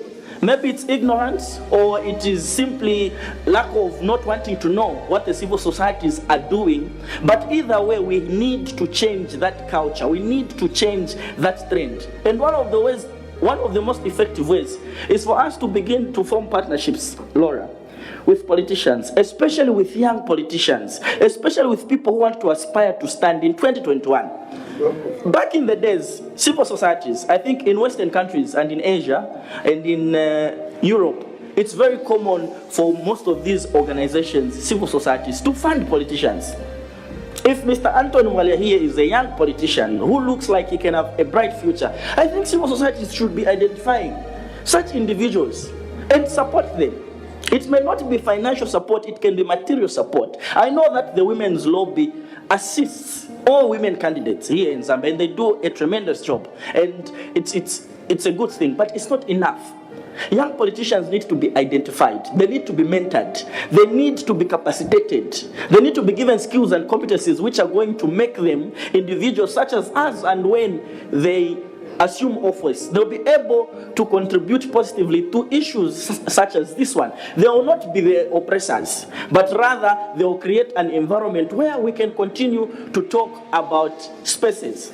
Here in Zambia, I think we should not only continue, as we continue to talk about claiming of this civic space, I think we also need to think, Laura, about creation of new spaces. Maybe this space which we want to claim, maybe this oppressor is so hell-bound on ensuring that it is shrunk and it is no more. What do we do?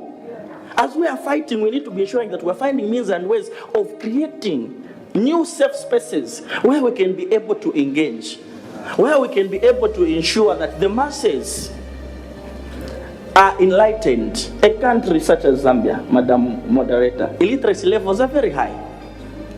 So we need these spaces. 1 minute. Thank you very much. We need these spaces where the civil societies can be able to engage, especially with the young people, because at the core of this space which is shrinking, it is the young people and the women. These are the majority of the voters. I think we need to collaborate. We need to work more, Laura, with various social movements.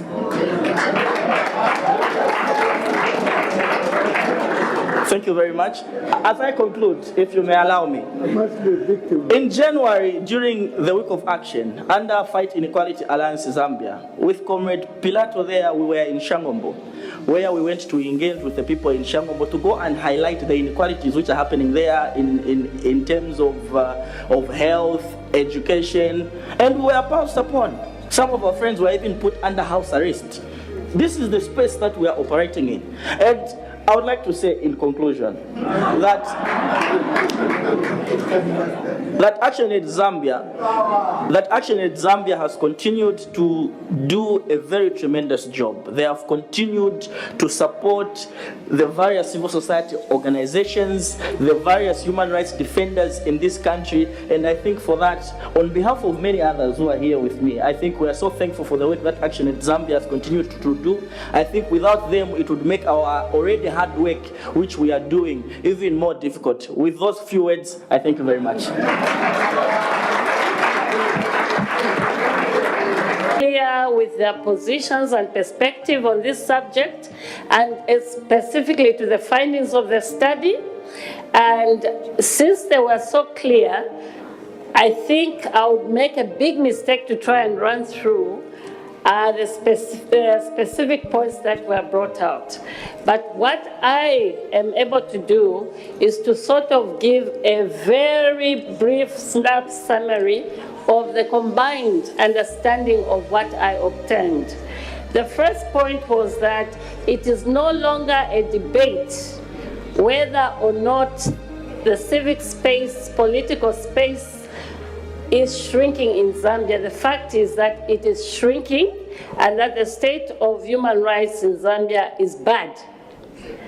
The second point is that, going back to the advice to be contextual, that please, we should not cling strongly to the thinking that we are much better than other countries, but we should look at our potential as a lead, ideal trendsetter of a democratic country, meaning that Zambia should be doing much, much better than we are doing now. In short, we've been asked to ensure that we defend and we stop the degeneration of our democratic process or the reversal of our democratic transition in order to avoid the situations that our neighbors are going through. The other key point that has come up is that, given the fact that we have agreed and we've reached consensus that our space is shrinking and that there's need to take action, there are two major points that I saw running through all the submissions. Point number one of the major practical and possible reactions to the shrinkage of our space is to enhance collaboration across various stakeholders. One, civil society organizations, we need to work together much more. We need to create coalitions, networks, and also think through the approaches that we use. Maybe we need to start moving towards the approach of social movements. The second point that I heard coming out, which will be my last point, is that we need to continue with our demand for legal reforms. Most of the violations are being undertaken using the current legal provisions. So we need to invest our resources, time, and energies in ensuring that we come up with a favorable legal framework for this country. Those are the points that I thought could sort of wrap up what was brought out, but I've got detailed points for those who've been interested in finding out what I thought each of the presenters submitted. So once again, thank you very much. And I'd like to wish you all the best in all the work that you're doing. I know it's not very easy, but as we have agreed, we will look at working together more closely from now on. Thank you so much. My name is Pukeni Muzembo from Zambian Open University Students Union. I think we've talked much about what's happening and everything, and I appreciate. But then there's one point that I want to bring to the attention of the public. I think the main point why we're having all that we have is because maybe we're not looking at what is it that is making, let's say, maybe the youth to engage in violence and everything. You find that as a nation we've gone dormant in finding activities that keep our youths busy, and activities that help our youths to generate an income and a stable living for themselves. So they end up resorting to activities where if someone comes and says, okay, let's say I'm going to give you this much, or what, you do ABCD, because this is a hungry youth. So they decide to say, well, here's someone that has brought food for me on the table. And I think this is a person that is worth siding with or working with. So as a result of the hunger that is there and a lack of activities to help our youths generate a stable income and a stable living for themselves, they end up being used and for lack of a better term, I would say maybe blackmailed or whatever it would be into doing wrong activities. So as a nation, as public stakeholders and individuals, if we would look into that, find activities that can help the youths to generate a stable income and a stable living for themselves, I think we will not be seeing what we have, but rather we'll have a group of youths that are going to come together and ensure that they fight the democracy of the country. Thank you. My name is Ruben Zapeturu, and I'm also one of the youth activists, also a student from the University of Zambia. To start with, sometimes I wonder whether we are citizens of political parties or we are citizens of Zambia. The reason why I say so is because people are no longer patriotic to Zambia. People are defending and they are fighting hard to protect the political parties where they're coming from. But we need also to understand, that even as much as we can push the agendas of political parties, Zambia is lagging behind. And the people who are going to be affected, it is us, the citizens. Look at the children. Where are they going if we do not create an environment that is conducive for them? Where are they going and which country are they going to stay in and be proud of that our people created it for us? So I think the issue of patriotism needs to be taken seriously. Thank you. Yes, Priscilla Nsama is my name. A lecturer at University of Zambia.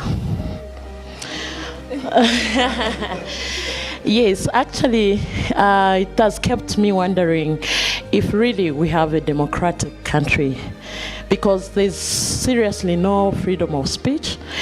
And also, even me, when I'm lecturing at UNZA, I know that there are a lot of people planted to quote me as I give examples. So I find that I'm very conscious when I'm talking, when it's supposed to be the other way around, where there's need of freedom. So there's no freedom, and also I wanted to register this. You know, I appreciate what Action Aid is doing. I wish we could also include our publicity of the channels of complaining, because you find there are a lot of things that are really pressing us hard. And you find that even if you speak, sometimes no one will listen unless you start insulting. That's when everyone will raise their eyebrows and listen to you. So please, I really want us to work together, yes, and voice out and teach the public, orient on the processes. If you have a complaint, where do you go? Because people are dying in the cocoons. They can't speak on phone, because even phones have been tapped. So you're not free. Even if you want to ask, where are you? I want to come and tell you something. You find there are people following you. So there's no freedom. We need publication or publicity on the channels of complaining and standing together, and the protection, so that the citizens, we are the ones who have employed the government.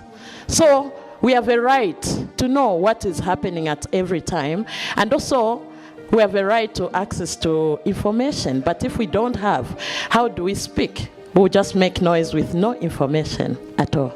Thank you. Really highlight on what I would take home even after this meeting is on enhancing collaboration across various stakeholders, as in if organizations such as the Youth for Parliament, which are already established, or other ones which are higher, if they could identify young people who have the hunger to really go out there and start doing things, if they could identify those young people, at least help them go forward in what they're doing, it would be a better place. Because what I have noticed as a problem is that in the country, like somebody had mentioned, when something happens, we all can count activists who are going to speak out with our hands. As for me, I'll only end up to 2. I'll just say Laura Miti and Pilato will go there. They'll get arrested, whatever will happen, and then it will come down. But if we could have more young people who are helped to get in the fight, and it's actually activated and taken forward, it would be nice if we could have as many rappers as we have in the country for activists, young people who could use their time for such things. Maybe we could be yielding results. We have tried to use social media as a tool, but we're being fought so much. Every time something serious happens, there's something else that distracts. We all forgot Mukula Tree scandal. They brought for the something dance. Everybody forgot when the Minister of Finance brought about saying we have debt up to 10.5 billion. Everybody was relaxed, and all of a sudden, Kopala is fighting Osaka. Yes, we have this beef. So social media, worse, it's not even helping us.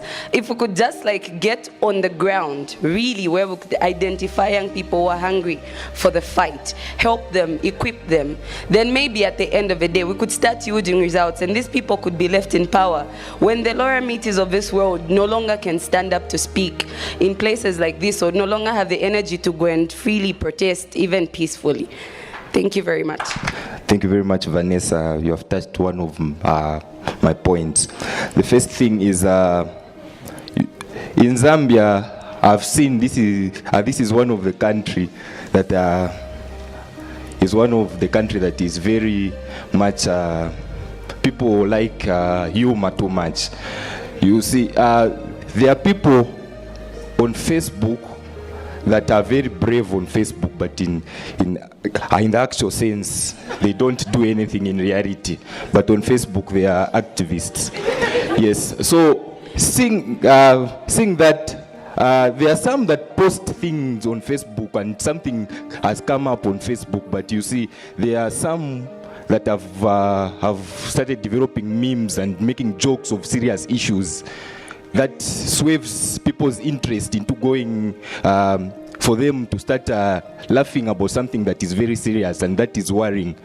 So it is, yes, as much as we are seeing that there are others that are oppressing and making this space to shrink, but as ourselves also, by not being patriotic, we are helping in shrinking that space, that civic space. Because how is it possible that something that really affects everyone in this country, and then someone creates a joke, all of us begin to praise that joke and say you are funny enough, making them continue even more to create jokes on serious matters. Okay, point made. Thank you very much. Robert Ntitima from the Fight Inequality Alliance Zambia movement, and part-time media practitioner and other things. I have 3 submissions that I want to make to the civil society organizations that are here. So the first one is that, it's a reality that one of the ways that the state and politicians are shrinking the space for civil society and citizens is by making citizens perpetually poor. And we have reached a level where we're even tolerating politicians threatening citizens that if you are not going to vote for Party A, you will remain poor for the rest of your lives. Therefore, I want to challenge the civil society organizations here that let's not take such statements lightly. I think it's time civil society took action and take those politicians into account and remind them that their duty is not to a region or to a party, but to the citizens of this country. Because for as long as we tolerate this and just laugh about it, when a politician, even senior people are joking to say, if you don't vote, then you're going to remain poor, then our citizens are forever going to remain castrated. They won't stand up and speak because they're scared that then they will remain poor for the rest of their lives. Therefore, it's our duty that we stand up and take action when such statements are issued carelessly by politicians. The second thing I want to say is that it's true that one of the ways that the spaces are shrinking is that the funding for governance-based organizations is not available.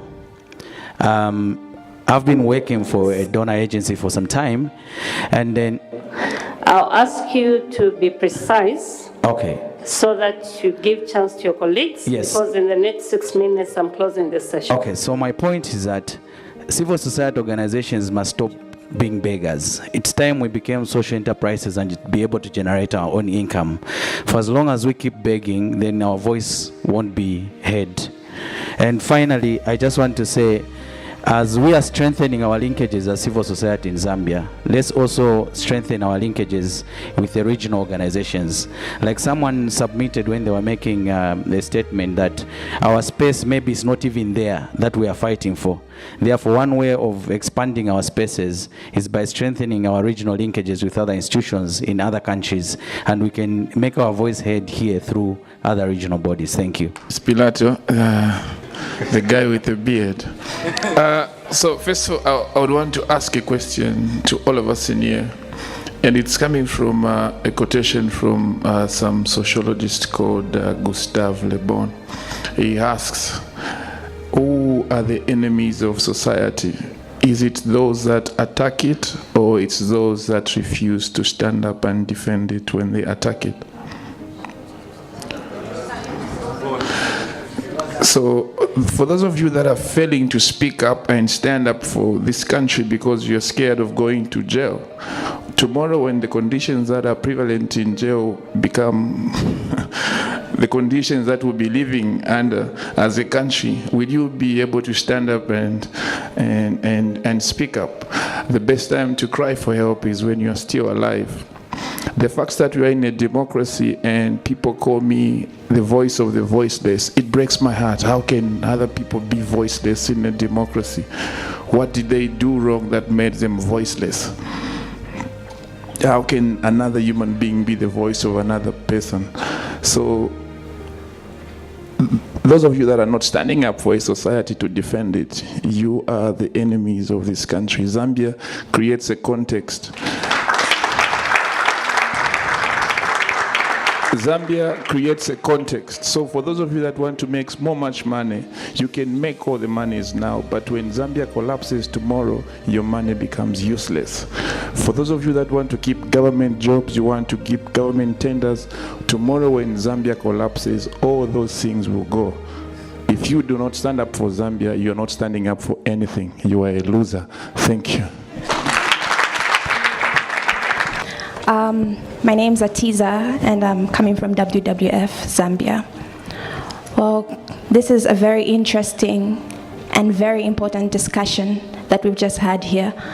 And my appeal and my humble plea goes to civil society organizations. Coming from WWF and being a part of the Leading the Change project as a civil society and environment project intern, I have learned something that civil societies need to do, and that is to realize that they are the link between government and the citizens. So my humble appeal to the civil society is to rise above intimidation and enhance collaboration with other CSOs.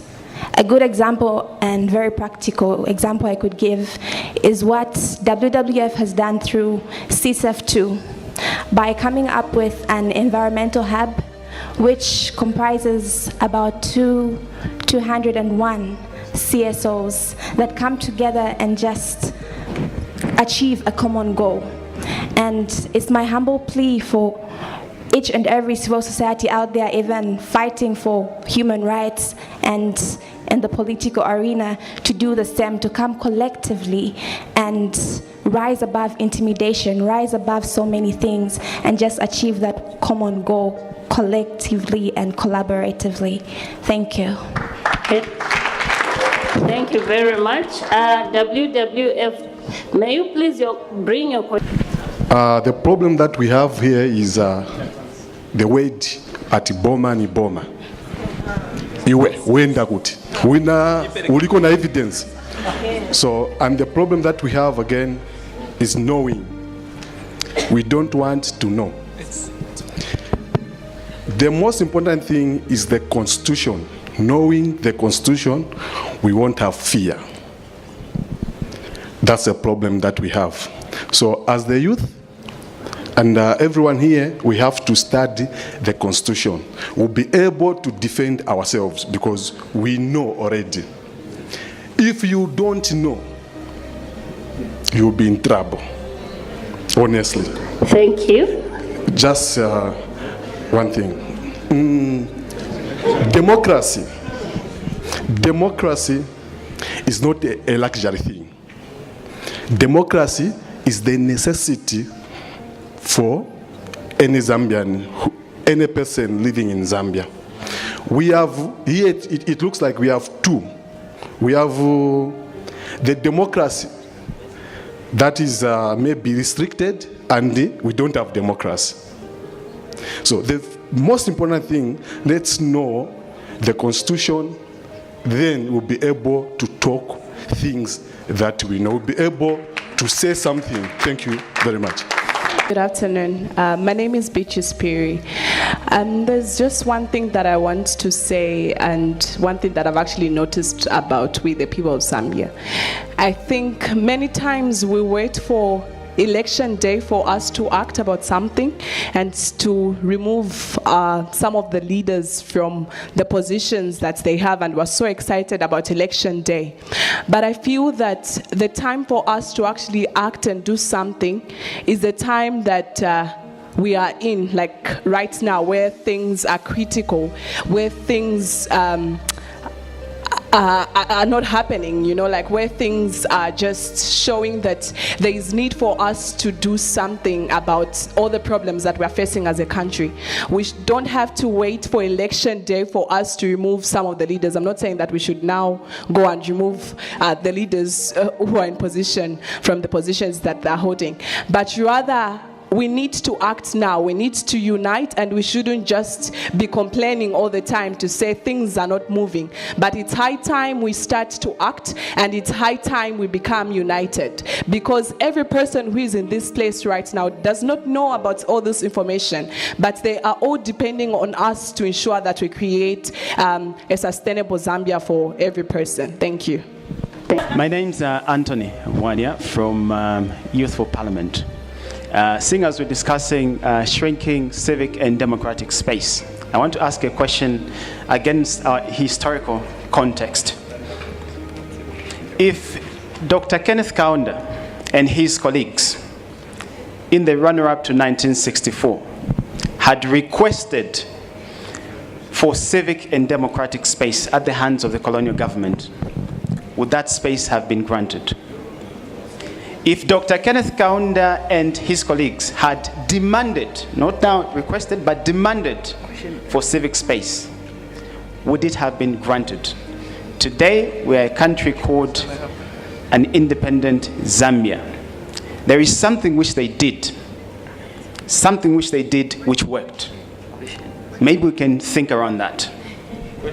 I want to begin by saying time has come for us to develop a spirit of defiance to mediocrity and poor leadership that actually has, engulfed our country. Bishop Mambo has made it very clear that freedom must be for all or for no one. I'm standing here with two documents in my hands. One is a response from the police. The other one is a notice that we wrote to the police when we wanted to stage a peaceful protest when they suspended the operation of Prime TV. And the response from the police, if you look at it, is something that every one of us knows, even without reading on this, that the police do not have manpower. Therefore, we should not go ahead with our protest. We did not go to the police to ask permission. We went to notify them. And I want to say that from now onwards, as Zambians, we must stop entertaining the police. We should not go even to notify them, because it doesn't make sense. We must go ahead without the permission from the police, because the law provides, under the Constitution, the Public Order Act number 1 of 1996 provides that individuals, organizations, or any other citizen can actually stage up a protest just by notifying the police. But they've taken us for granted, because every time we notify them, they want to give us permission for what? Right. Okay. Thank you very much. Okay, thank you for our program. And this will entail the official launch of the report. May I please have all the people involved in the official launch of the report to stand in front here. I'm sure they'll be led by Mrs. Ziba, the Director of Action, Donna Chipenzi and Mr. Lewis Mwape, on behalf of all the Zambians who love democracy. So here we go. 1, 2, 3, ngoma zilile.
So that is our report.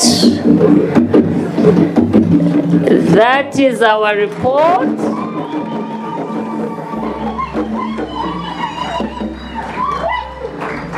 I'll urge all of us to find time to read it, to share it with people who are not here with us. So thank you very much. I think a big hand to Action Aid for the good work. A big hand to the researchers. A big hand to those who supported Action Aid financially, materially. And a big hand to yourselves.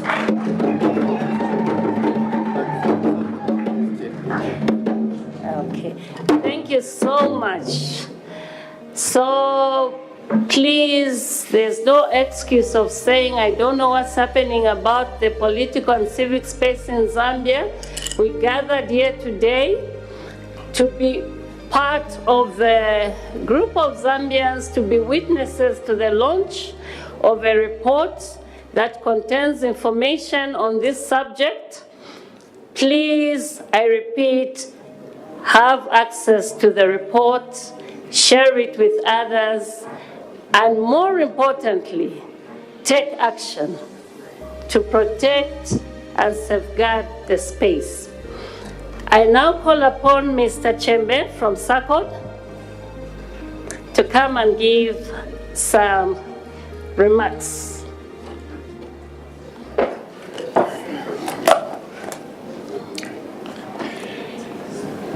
Good afternoon, ladies and gentlemen. Allow me to simply say all protocols observed. And I think I'm seeing a good number of people for the very first time this year. I wish everybody that I've not met thus far a Happy New Year as well. I have been given the task to give a vote of thanks for this event that has been wonderful, well organized, and clearly from everything that has been shared from the time that we started this morning up until this time shows that there is need and relevance to have much more engagement on matters pertaining to the political and civic space in the Republic of Zambia. Hearty thanks go to Action Aid Zambia for taking a very proactive role, constructively as well as peacefully, to organize this event, create a platform that, using the SACOD parlance, would say has created one for trauma healing in terms of the issues that have been discussed so far, but also listening to those issues, understanding that actually more needs to be done where those matters are concerned. Democracy, as we have heard today, requires work. In other words, as the Frederick Ebert Stiftag normally quotes, democracy needs Democrats. And when we hear that governments such as that belonging to Sweden has now enshrined it in their foreign policy to include promotion of democracy and human rights in various countries, including Zambia, it is encouraging because you are not getting, or the world is not getting, such messages. And when Zambia receives such a message in view of the report that has been shared today and in view of the discussions that have been held today, it is something that we ought to be grateful and ought to be thankful, because it shows that the fight and the need to do work around democracy has not been solely left to the citizens of the Republic of Zambia, but it has other cooperating partners that come from different parts of the world. So we are very grateful for that support that has been given to us. A second point that was made very clearly and that we must take note of as we close the day today was that which was raised by Mr. Adriano from Brazil. That is, yes, there are many issues that we need to tackle when it comes to the shrinking democratic space. But what is much more important, especially if you want to tackle it from a structural point of view, is to ensure that members of the public and their contribution to this particular phenomenon is also addressed. To that extent, we must ensure that there is a much more aggressive effort to broaden the democratic culture in Zambia, starting with the citizens and indeed all platforms that basically feed into the various structures and sectors of society. So that is one issue that we must take with us going forward, in addition or over and above supporting other structures that are already in existence, those supported by Action Aid Zambia, those supported by WWF, for example, but also those supported by SACOD together with other partners, such as the Zambia Human Rights Defenders Network. So there is need to ensure that there is greater innovation, there is greater proactiveness on the parts of all citizens as we begin to embark on this important process of ensuring that we begin to reverse some of the issues that are contributing to the shrinking of the democratic and or political and civic space in Zambia. So mine is not to give a very long speech. I know the moderator always curtails me whenever I'm given the platform to speak. So I will take this opportunity to stop right here and simply say many, many thanks to everybody that has made this particular platform successful, and we can only wish all of us all the best as we try to work together as one people for the best possible interest of the Republic of Zambia. All the best. I thank you.